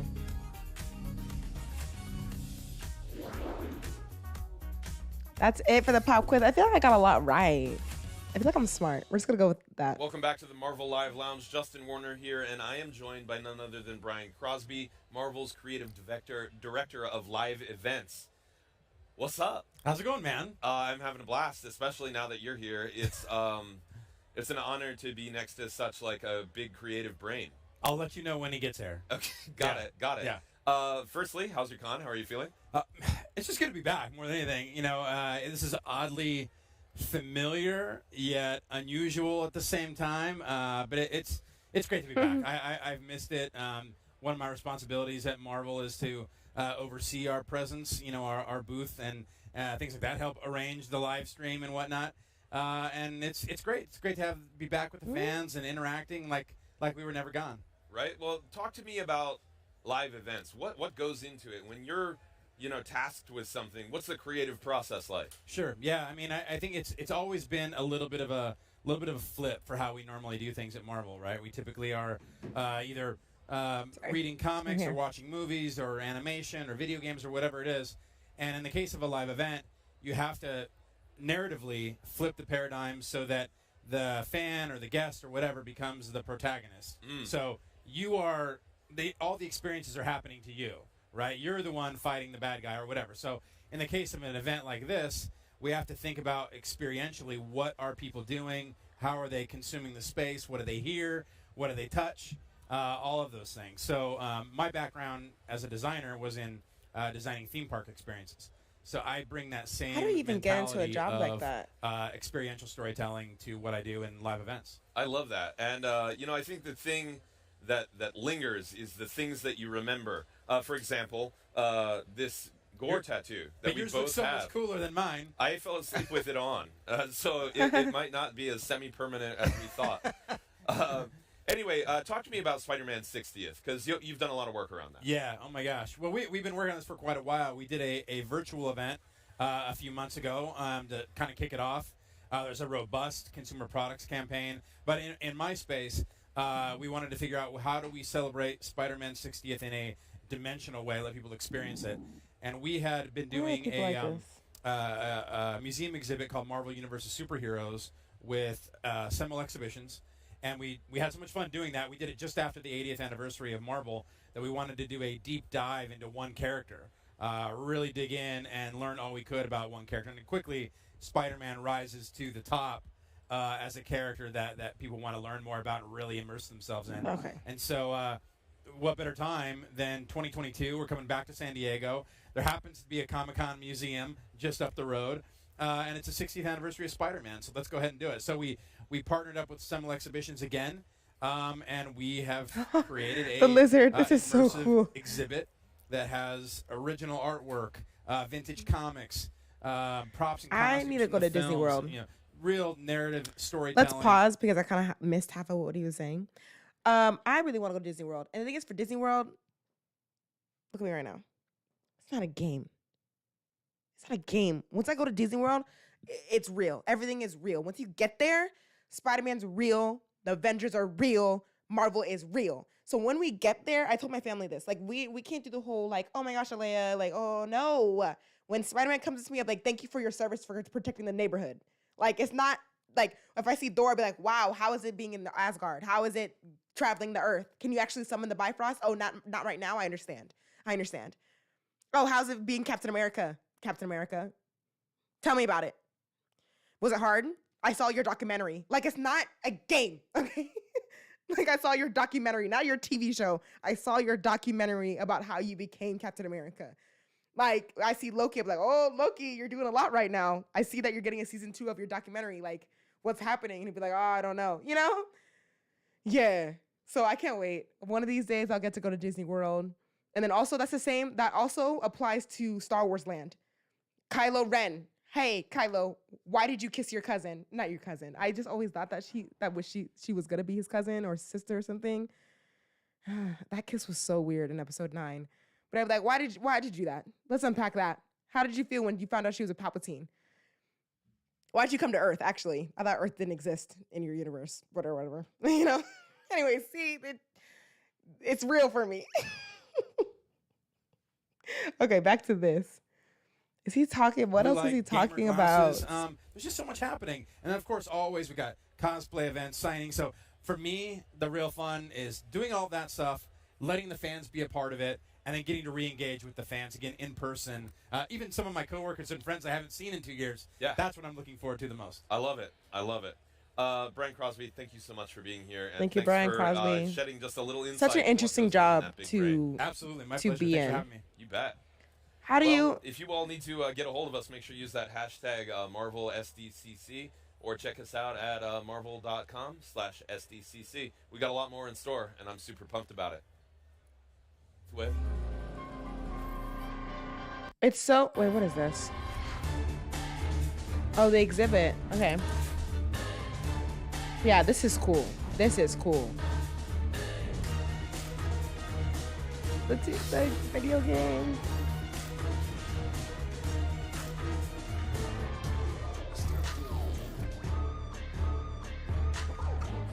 The mask. Get tickets now. Everything is just money. What happened to the audio?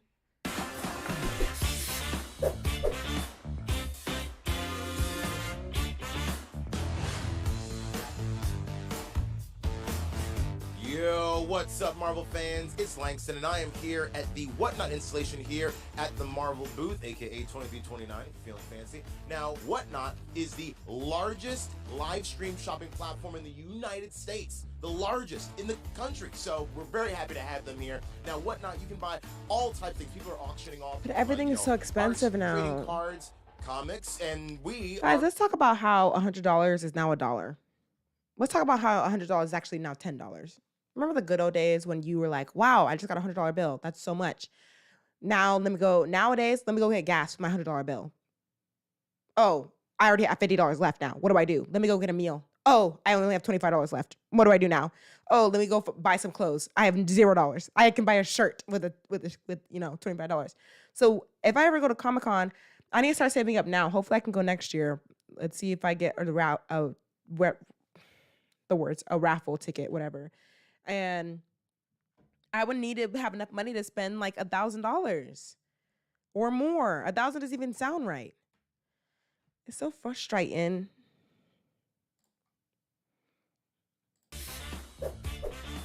Is that live?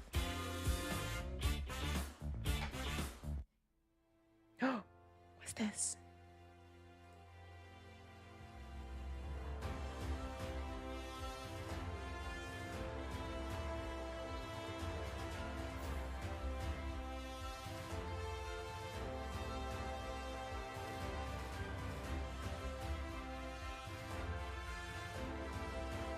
I think today is just the selling day, honestly, because it's very Spider-Man-y day, which is like, he's my favorite Marvel character of all time.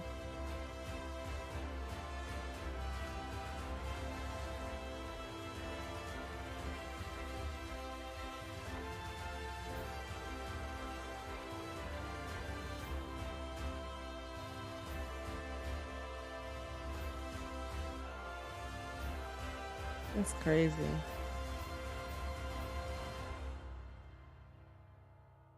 Beyond amazing.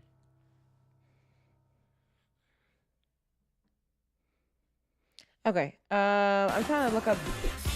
This stuff is like so just loud in your ear. Justin Warner here with Alex from VV. Now, I know all about VV, but if Head of someone doesn't marketing. know, How do you what even is VV market? and why is VV here? I'll just be like, just buy it. VV is here because we are I'll just be like, just buy it. Just buy premium it. licensed digital collectible NFT I'm looking at Twitter right partner now. of Marvel. It's pretty awesome. We are showing off the wares today. We got a bunch of Marvel NFTs on the app. We got the Marvel Mighties here in the flesh, life size. You can only find them on VV, and we're just really excited to be in our first in real life event. That's amazing. And if say I don't have the shelf space for an in the flesh Marvel Mighty, you guys have an augmented reality thing going on too, correct? That's right. These are just the representations of what you can find on the app. These are all premium digital collectibles. This is not to giving. save the shelf space at home. You can carry everything with you in the app, and you can play with them in AR using the functionality. Drop them in the real world and Oh, take that's pictures of them. cool. It's awesome. Speaking of drops, I understand that you have some SDCC exclusive drops happening. My friends, you heard it. Exclusive. Exclusive. You're salivating, aren't you? Yes, that's right. Every day of Comic-Con this week, we have a new Marvel Con exclusive, starting with this Welcome to San Diego Spider-Verse Look at this, poster. We have guys. Deadpool's Chimichanga truck. We have House of M Oh, wait, number is it- 1, the digital comic, fully readable in AR. We have the Tesseract. I want to make and the Tesseract Silver Surfer 3D out of like digital collectible. collectible. Just a Cosplay. beautiful I want piece. to make. If people want to know more, what do they do? They can go to vv.me, or you can scan the QR codes while you're here at San Diego Comic-Con. Hit us up on socials. We'll get you sorted. Alex, thanks so much. Justin Warner, here at VV. It's been great. Thank you. Interesting.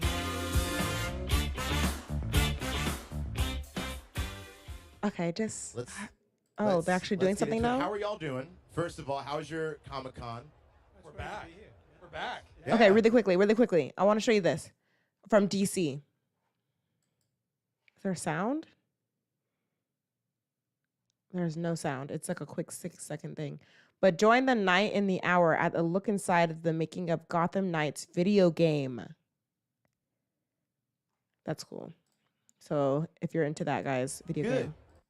Experiences that people can step into. Hi, this is step cool. into Hi, the Ninja universe Dog. and Thank get you so much for being on here. Similar exhibitions on another We exhibit, love seeing people just on here around and the 80th commenting. That is literally my favorite thing in the whole world. Thank you. Why did you decide to play Miles Morales today? What do we do next? And we thought it'd be really fun to take a deep dive into one character. And quickly, Spider-Man rises to the top of characters that we should really investigate a little bit more, learn a bit more about. And really, with the Comic-Con Museum opening right up the road, coming back to Comic-Con here in San Diego, it's 2022, happens to be the 60th anniversary of Spider-Man.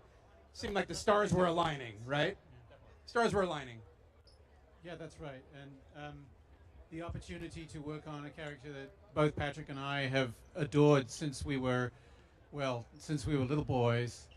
And then to get to see a whole bunch of people come through and look at that show, react to that show, react to the material that we found, it's a dream job, really. And I should also mention that we are the co-curators of this exhibition, but we worked very closely with Brian. Who's in the booth?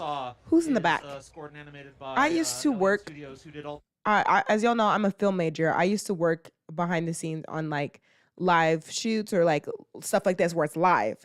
And so you have your control room and you have your director and your TD and your audio people. Who's the director? Who is that? Because the director needs to go into the audio booth, bust down the door and be like, I need you to be on top of this. Why are the audio levels all over the place? You know, Their audio levels are all over the place. I would I like love that you're fired mentioned on spot. The soundtrack and the score. No, I don't think enough no. gets said about this because there is an original score for the exhibit that is not from any film or animated series. Yet at the same time, it feels so quintessentially Spider-Man when you're there.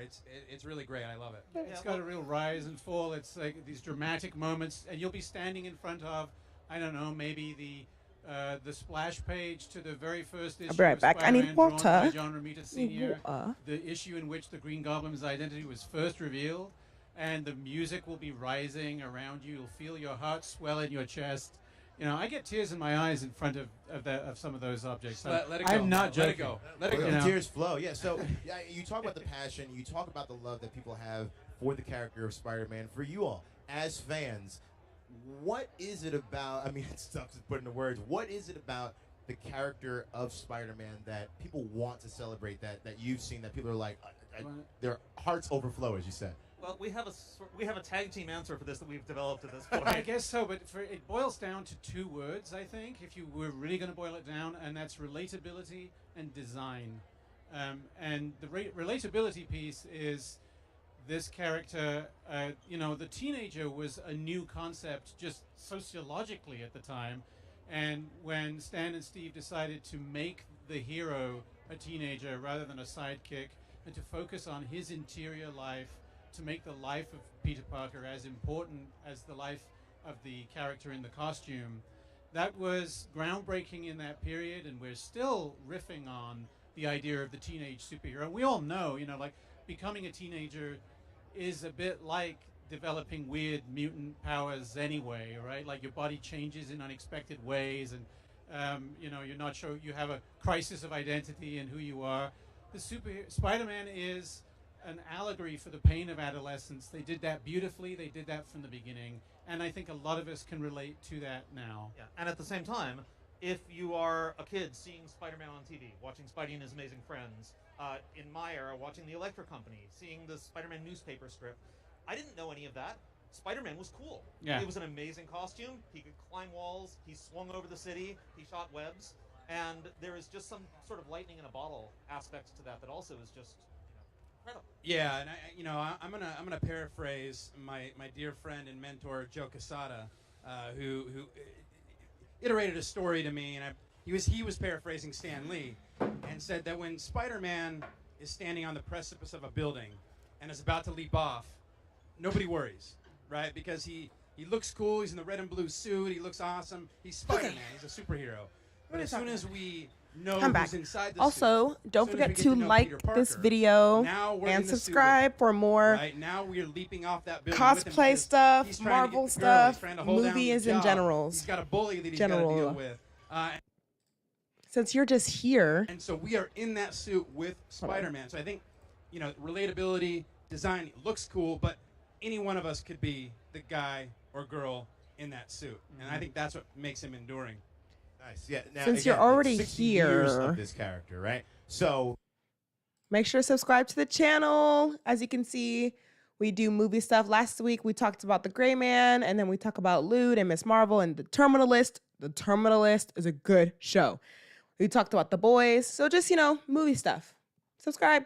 I wonder how many subscribers we've gotten since we started this. Oh my gosh, y'all. 5 of y'all subscribed. Y'all, you don't have to do that. Wow. Thank y'all so much. Y'all, wow. Okay, back to this, but thank y'all so much. That means so much to me because I just love doing this. I love being on YouTube and talking. If you didn't know, I love talking. All of, you know, the beats, the key elements from that. Especially about movies. So media. Thank you. Yeah, Wow. so and then I would just fight with them. Yeah. And say, well, we have to have this. You know, no, we had a great working relationship, and I think we're almost always in sync on what should or shouldn't be included. But Ben's right. I think everybody has their own Spider-Man origin story when they got to know the character.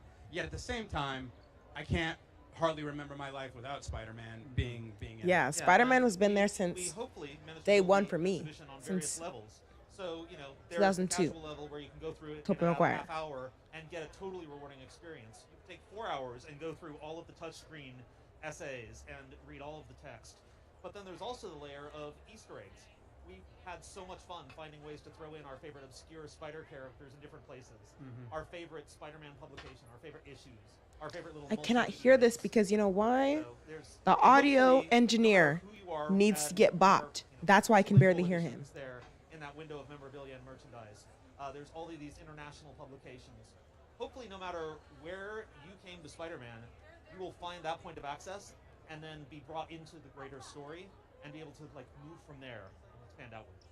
Nice, yeah, and it's also there's interactive elements and there's memorabilia, but okay, at the core of Spider-Man are the stories. So, what was it like looking at this grand tapestry of this character, all these different stories, all these different iterations, all these different interpretations, and weaving that into one grand like here is Spider-Man, here is the idea of Spider-Man.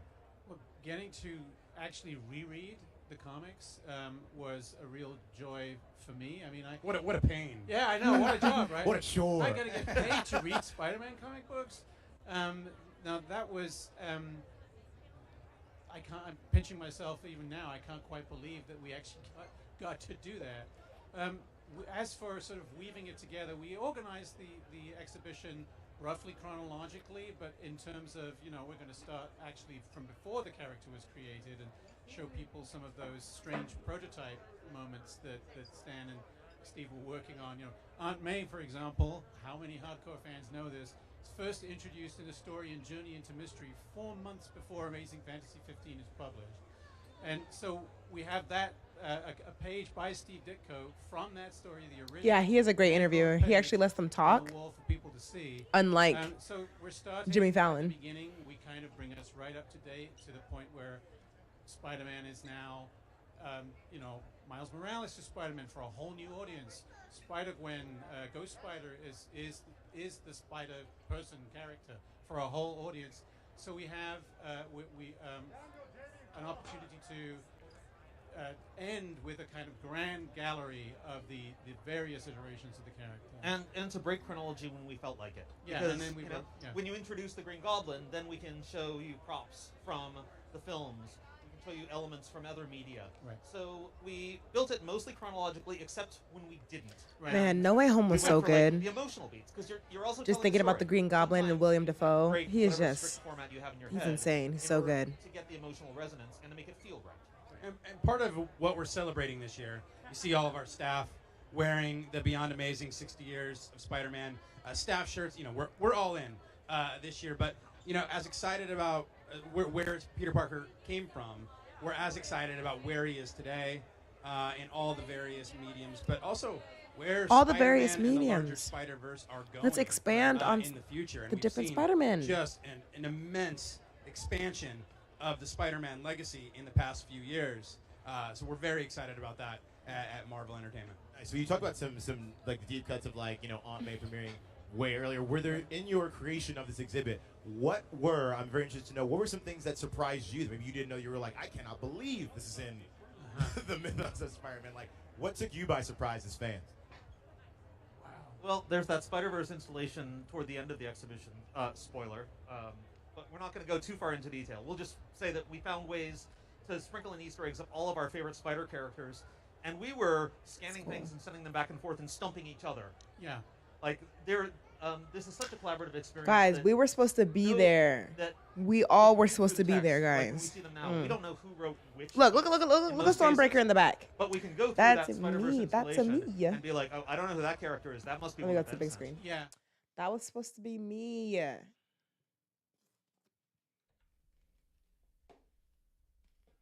What happened to the audio?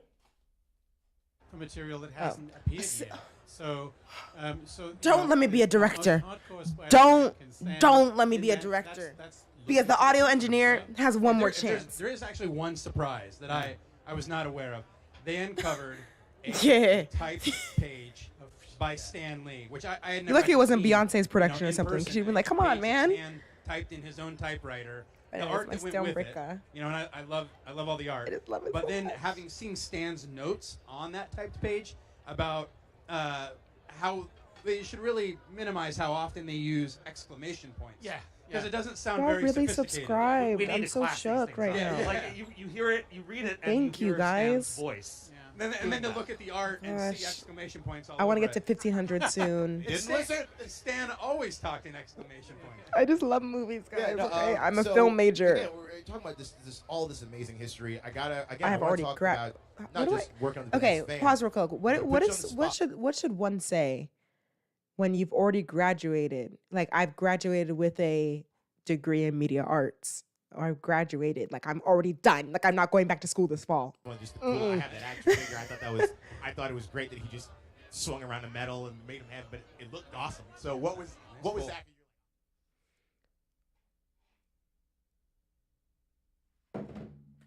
Everybody's fired. I mean, what just happened? After you go beyond That the was that classic, time wasn't the audio engineer. That time was the TD. Okay. The TD just switched. That's Bro. a really tough call because TD stands for technical to go director. through and figure out which ones not to include, and we still included something like 40 different suits in various pieces of this exhibition. Yeah. I mean, Iron Spider is great, but yeah, the cleanness and just the stark graphic design of that black suit is phenomenal. At the same time, red and blue is Spider-Man. Like, it's that logo, that Spider logo right there, that says Spider-Man to me, and to pretty much the entire world. So you really can't improve on the original. I think what I love, I obviously love the classic suit, but the way the different artists render that suit, My how favorite they suit is Toby's choose to suit. interpret Simply the eye put, shape, the it's the logo, best suit. all of that. And I think for me, I'm biased. Todd McFarlane's approach to Spider-Man. When I picked up Spider-Man #1 and saw him drawing the spaghetti webbing and putting Spider-Man in the most ridiculous poses that were just humanly impossible, it spoke to me as a 13-year-old reader, captivated my imagination to be an artist, all of those things. I love what Todd did, and the eyes were huge and bug-like, and I just love the way Todd rendered that suit and kind of made it his own. And it's been fun to watch the way other artists kind of take Spider-Man and kind of make it their own too. Side note, I love Miles Morales' costume. Of course, I mean, that's... It's I mean, awesome. one of wonderful. I mean, I'm sorry, that was the just red and black. a great add-on. So much fun. So when folks go to this exhibit, if you want people to take away one thing, if I mean, they're seeing all of this amazing hard work that y'all put in, that so many people put in. What is the one thing that you want them to walk away with when they walk out of that museum? Nostalgia, joy, childhood feeling. Learning, There are two things, I think. One of them is when I stand in front of those artworks, I am moved in the way that other people are when they stand in front of a Rembrandt or something. Yeah. Right? Because I keep being reminded that this genuinely iconic, globe-spanning, world-famous franchise figure starts with a pencil and paper and somebody working on a piece of Bristol board. Just that idea of an individual working creatively out of their imagination with a pencil and a piece of paper. It doesn't get more basic than that. And you see so many examples of these stories and story moments and characters and concepts that began that way, and you see the page it started on. That, I think, I find that inspiring and moving, and I come back to that every time. The other thing is, with great power there must also come great responsibility. I just think we'd be living in a better world if more people with great power actually really took that seriously, and it's a damn good For message. real. For real. Jeff Bezos, that was to you. I think that really what Elon Musk, that was to you. A sense of wonder and potential. Sorry. That is so inherent. Got a little and that we triggered feel there. when we walk into these galleries. I mean, we work on the show, but we worked on the show with a team. First of all, as I said, collaboratively, and secondly, we wanted to share the things that we love with people. That is why we do this job as curators, as historians, as journalists, as whatever it is we are at any given moment. And yes, it begins with the Steve Ditko artwork. There's the first piece of Miles Morales artwork. There's the cover to Ultimate Fallout 4, the original cover art. So you also get the entire span of a 60-year story that still begins with one person. I just love finding people and then sharing or just hearing people that know about Marvel, because it's just so fun to talk about. And obviously, I only know the MCU. That's all I know. So if someone knows more than me, it's just great to talk to them about it. Credits in a comic book are typically in the front. When we go to the movies or watch TV shows, and Marvel Studios has taught us to stay through the credits and wait till the end. But in the 80s, when the credits showed up, you were out of there. Nobody watched anything.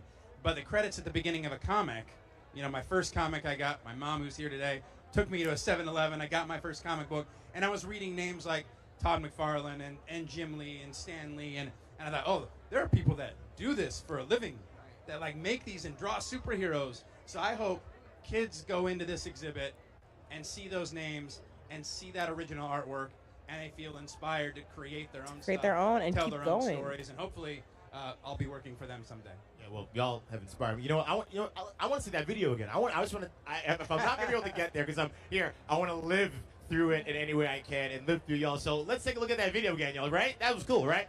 Let's run it again. Run it back. All right.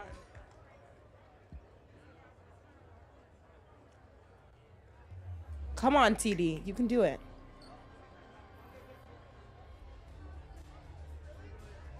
Comic-Con presents. Yeah, I would love to go do that exhibit because it has a lot of the original stuff in there. But again, I love just meeting people that know Marvel too, or knows more than me. When it comes to MCU though, I don't know. I don't know if you know more than me. I know all the characters. I can quote movies, Everyone, please, But a big round of applause for Brian, Patrick, and Ben. Thank you all so much for your hard work. And give our thanks to everyone that worked on this amazing exhibit. And you all, Go to the Comic-Con Museum, check out Beyond Amazing, Spider-Man, the exhibition, and here at the booth, we're going to have more stuff going on, so stick around. Until then, I'm Langston. This is Marvel, your universe. Thank y'all. Thank you. It does not seem like there's anything else happening, guys. I'm really disappointed right now. I'm trying to put on chapstick right now. Does that look fine? Oh my gosh, wait. Oh, I thought there was more. Pose. Chip, yeah, I tricked myself just now. Anyways, guys, is there anything else happening right now?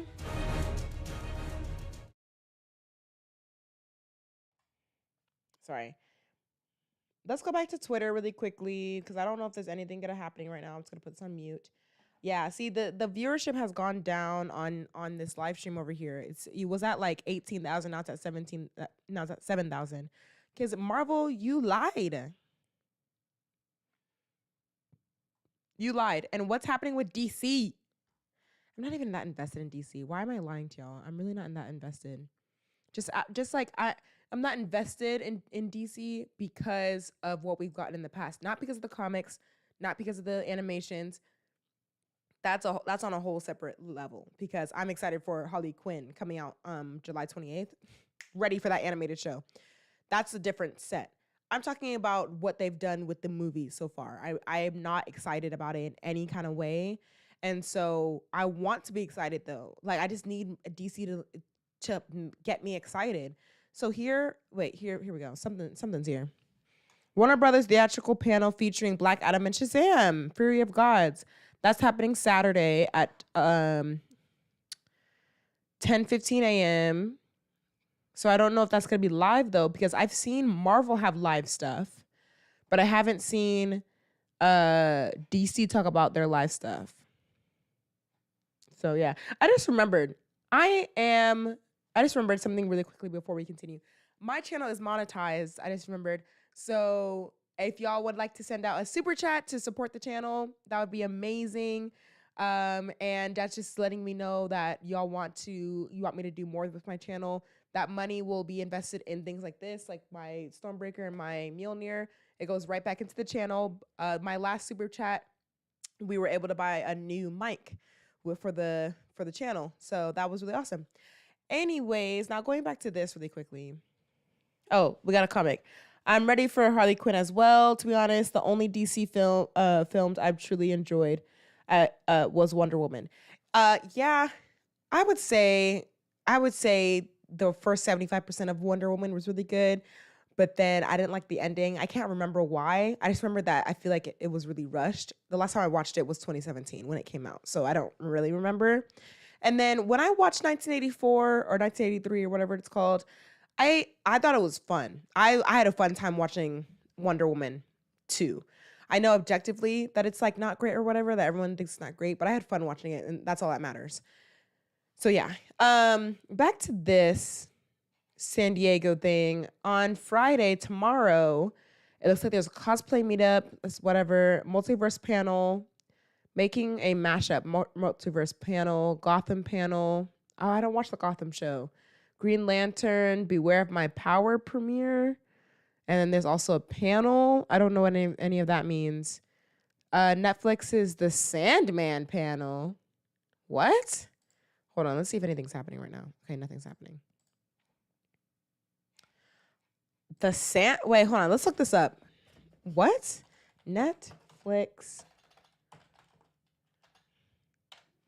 Are they The Sandman? Are they making a? What do you mean The Sandman? Wait, Sandman's Marvel anyways. So what am I talking about? What is Sandman? Why does it have to do with anything with DC? Is The Sandman also a DC thing? Okay. I'm getting information, guys. Here it is. I'm dumb. Sandman is Marvel, but this is a DC thing, I think. Okay, coming to Netflix in August of 2022 is The Sandman, the highly anticipated series based on the DC comic by Neil Gaiman. Here's an update guide on everything we so far about about the upcoming Netflix show, including the cast breakdown, every first look released so far, and information about the volumes will be covered. Please note this was first published in December of 2021 and has been updated over time. Okay. So I guess the Sandman is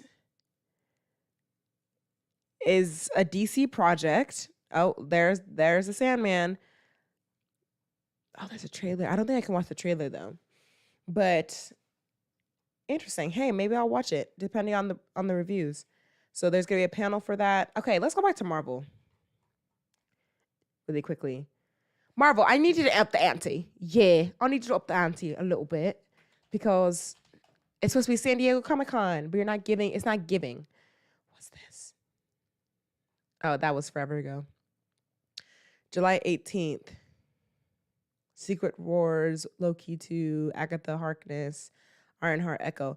So the ones, before we move on, the ones that I'm excited about, a little bit, I'm excited about Loki Season 2, and I'm excited about Ironheart. Echo, I feel like Echo should not have gotten her own show. I feel like Echo should have just been a part of Daredevil's show. I feel like her show is gonna be dragged out. It's gonna feel like it's gonna feel like a Hawkeye kind of situation for me. Agatha, that's gonna be really interesting. I hope that it's gonna be back like in the 80s or 70s or whatever that scene was in WandaVision when they were talking about her backstory. Hopefully it's like more of that backstory stuff. And then Secret Invasions, that's gonna be interesting because Samuel L. Jackson's in it. Okay, let's see. No, that's the wrong thing. Where's Marvel?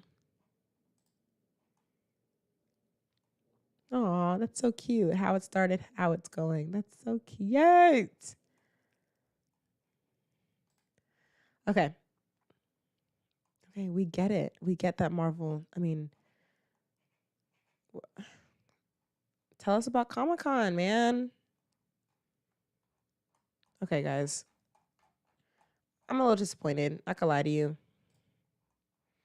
Yeah, they're just talking about Thor: Love and Thunder. What did y'all think of Thor: Love and Thunder? I really loved it. Hopefully, let me get out of this. Oh, there's something happening here. Hold on.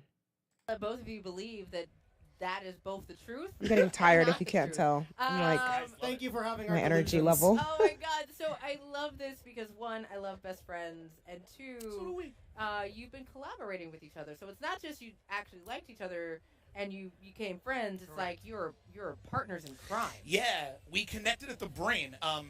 We literally went on a trip in 2008. Okay. We went on a road trip. Just graduated college, and we went off on a road trip. And on the way, we're going to Lollapalooza to see Radiohead and Kanye West and Rage Against the Machine. And on the way there, Good lineup, I know. we had and we're on the way there. And I don't know if you know this about the middle of this country, but it's big and open and wide. Oh, and there's a lot of it. I have lived in the middle of the country. It is a lot of wide open spaces. Asthma, yes. So we were driving through it, and you can't talk about comics the whole time. And so we ended up talking about story and figured out that we had a lot of similar story instincts and started making up a movie together. And by the time we got to Chicago 4 days later, we'd written handwritten. Jack was driving. I was writing it all down. I was going to say, I hope that you were switching writing. I drove the whole way with a stick shift. I tried to drive his car once. I ground the gears once, and Jack was like, "You may never touch my car again." Yeah. Yeah, Then you must have great penmanship because, whew. Much better handwriting than me, true. So now you're collaborating with Marvel. Yep. What was your first work with Marvel for the fans who may not be familiar? And, what's your Marvel origin story? Like, how did you first start working with us? Yeah, well, our first book with y'all was Kang the Conqueror, which is absolutely Oh, that's so cool. We actually pitched this book several years back because our core for it was really personal. The fact that we were able to tell a really personal story with our first book at Marvel was amazing. That's cool. It's a story we wanted to tell about kind of the cycles of abuse and the toxicity of fatherhood and how that can really get passed down into sons, while also telling an absolutely rad, kick-butt history of Kang the Conqueror, which is itself a rat's nest of continuity.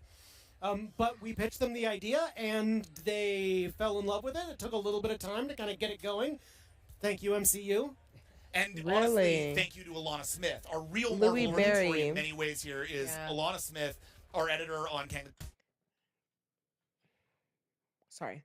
Louis Berry, I hope for Miss Marvel and Moon Knight season 2. Wow, really? It's really interesting because we were talking about earlier how I didn't love Miss Marvel. I loved Miss Marvel's B story, but not her A story. So, I mean, if they make a season 2 and then Moon Knight season 2, yeah, sure, I'll watch it because of Jake Lockley, just to see more of him. But I was kind of disappointed in what they did with how, like, the end fight where they just kind of like did the blinking light thing and then he defeated everybody. Like, show that. Like, what if there wasn't a season 2? What if there was no, like, I wish that shows would just be like, what if we just had the budget for this one season and just pretend that we'll never ever get to do this story again. We'll never be able to do a season 2. Just finish the story. And then when the season 2 comes, make a new storyline. So that ending kind of disappointed me. Hope for Black Panther, Wakanda Forever, and Ant-Man the Wasp Quantumanium trailers. Bro, yeah, we need those trailers, especially the Wakanda Forever, because that's coming out in November. Like, there needs to be some type of teaser trailer. You gotta just expect everybody to be there. Yes, I will be there. Marvel has my money for the rest of my life. For sure, they have my money. They don't even need trailers. I would have showed up. But we need something. And then Quantumanium, with them talking about King the Conqueror, that's gonna be really cool. Iron Man stole Miss Marvel.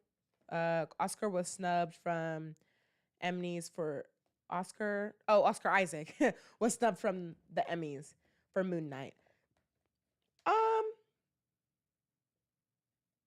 Sure. I don't know.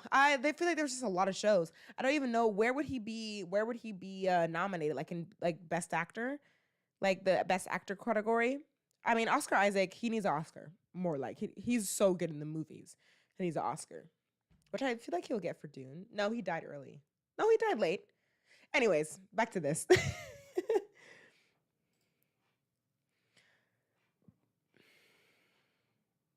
On his sleeve. So, Steve, in your book, as we have Sam out in the world, having this banner of Captain America, where is Steve? I really want to see Steve good stuff. is And the thing back is, where he if the grew good up. stuff He's that showing up happens, it's to probably going to happen his tonight. apartment And I'm in going to Lower be gone because I'm watching Jordan grew up Peele's in as a No. young kid. I'm not even People wouldn't gonna- know the MCU Cap as having grown up in Yeah. Brooklyn, but Oh, Marvel you know Universe what? Cap You're right. grew up You're right, in Louis. Lower Manhattan. in a Yeah, little the tenement Asylum building, a little episode was very, very most good. in Yeah, Manhattan, that most was of the probably tenement that was buildings the are still best around. episode of the He's season. moving back Was into that the same episode? apartment that You're he right. grew up in, around normal people, down the way from a young kid who needs some help with bullying, down the street from a community college where he can take digital art classes. He has to learn Procreate. I mean, like, you can't, if you're going to be an artist, which is, his favorite thing to do, besides punching fascists, obviously. Correct. It's like, well, he's got to learn how to digital art. Photoshop's a real bear. And I think the core for us is, like, Steve knows that Sam is out there repping the flag.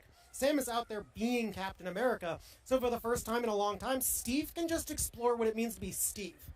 And, like, yes, he has the suit, absolutely. The shield is incredibly important to him, but it was important to us. And Carmen Carnero, our incredible artist. Born to draw Captain America. Great, one of the greatest Captain America artists of all time. I don't know how we got so lucky to get stuck with her. She's the best. Yeah. Yeah, she's fantastic. Holy cow. But just getting out of her way so that she can bring us that great Steve content. Yeah. And like we just talked, Kang obviously is about cycles of trauma and kind of the damage that a father can do to a son. Cap's the exact opposite. Cap is obviously not, he is They're dad, so but excited. he's the best of us. He's the ideal that we can strive for, and he inspires. And I think that's going to be really important as we move forward, is like, this is a story about hope. Yeah. Like, we are optimists at our core. As much as the world is on fire, They were meant for each we other. have to believe that we can... Because they're both But energy. the challenge to is Steve's like world high. is going to come in the form Who of is a Steve? Like revelation Steve about Rogers? the Steve? true Like, what do you nature mean, of his Steve? shield.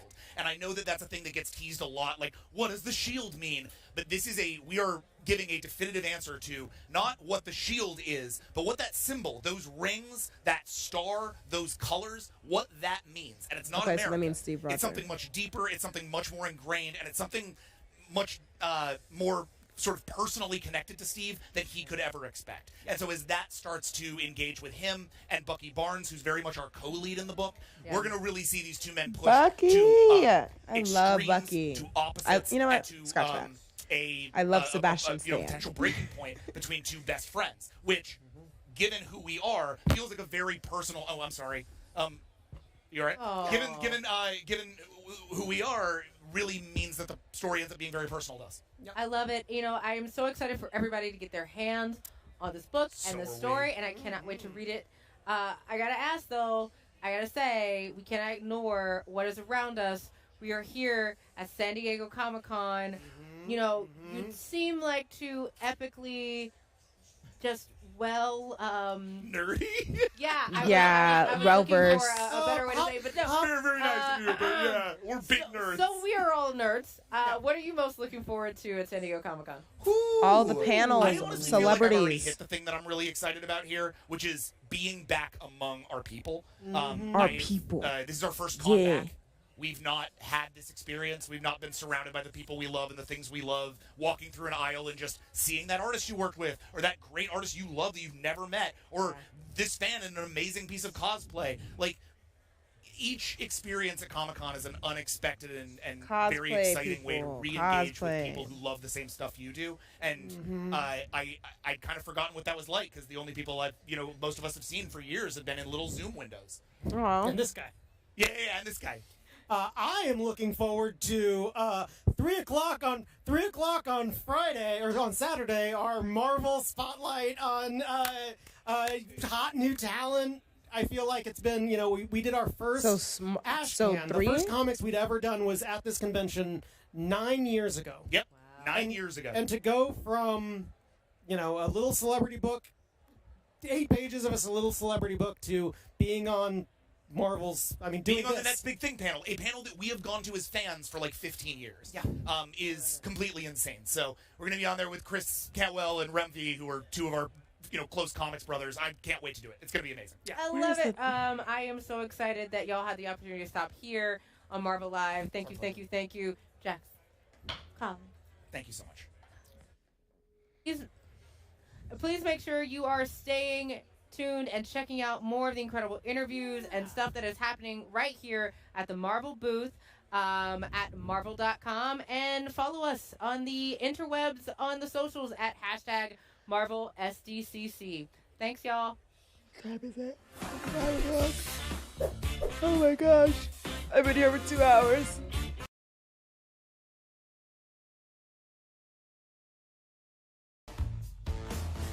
Yo, what's up, Mark?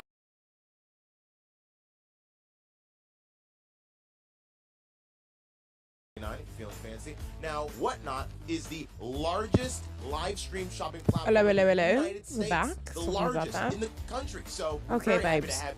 have Let's go back to big screen. So I just want to let y'all know, make sure to subscribe, make sure to like, because we're gonna be here every single day talking about Comic-Con. I think the next days will be more interesting. This is not interesting at all. I mean, let me not lie. It was interesting because they're talking about like Spider-Man stuff, but you know what we're looking for. Me and you know exactly what we're looking for. We're looking for the panels. We're looking for Kevin Feige. We're wanting our low-key 2012 moment. You know what I'm talking about? So we're looking for those kind of things. And I don't think that's happening today. So I need to know down in the comments, what time should I be looking out for? Because obviously this was not the time. And I have a movie to get to. So I was going to stay until 6, but I don't know if I can do this for another hour. I don't know if my back can do this for another hour. And I don't want to be tired for Jordan Peele's Nope. What is on my chin? Jordan Peele's Nope. So make sure to subscribe. Please make sure to subscribe so we can all be here. We already got 5 new subscribers. That's so amazing. And then also follow us on Twitter at @InWoodley, and you can send in your theories and questions on there. And don't forget about the DNA show. Will be on Sunday at 4:30. All right, I'll see y'all later. Bye.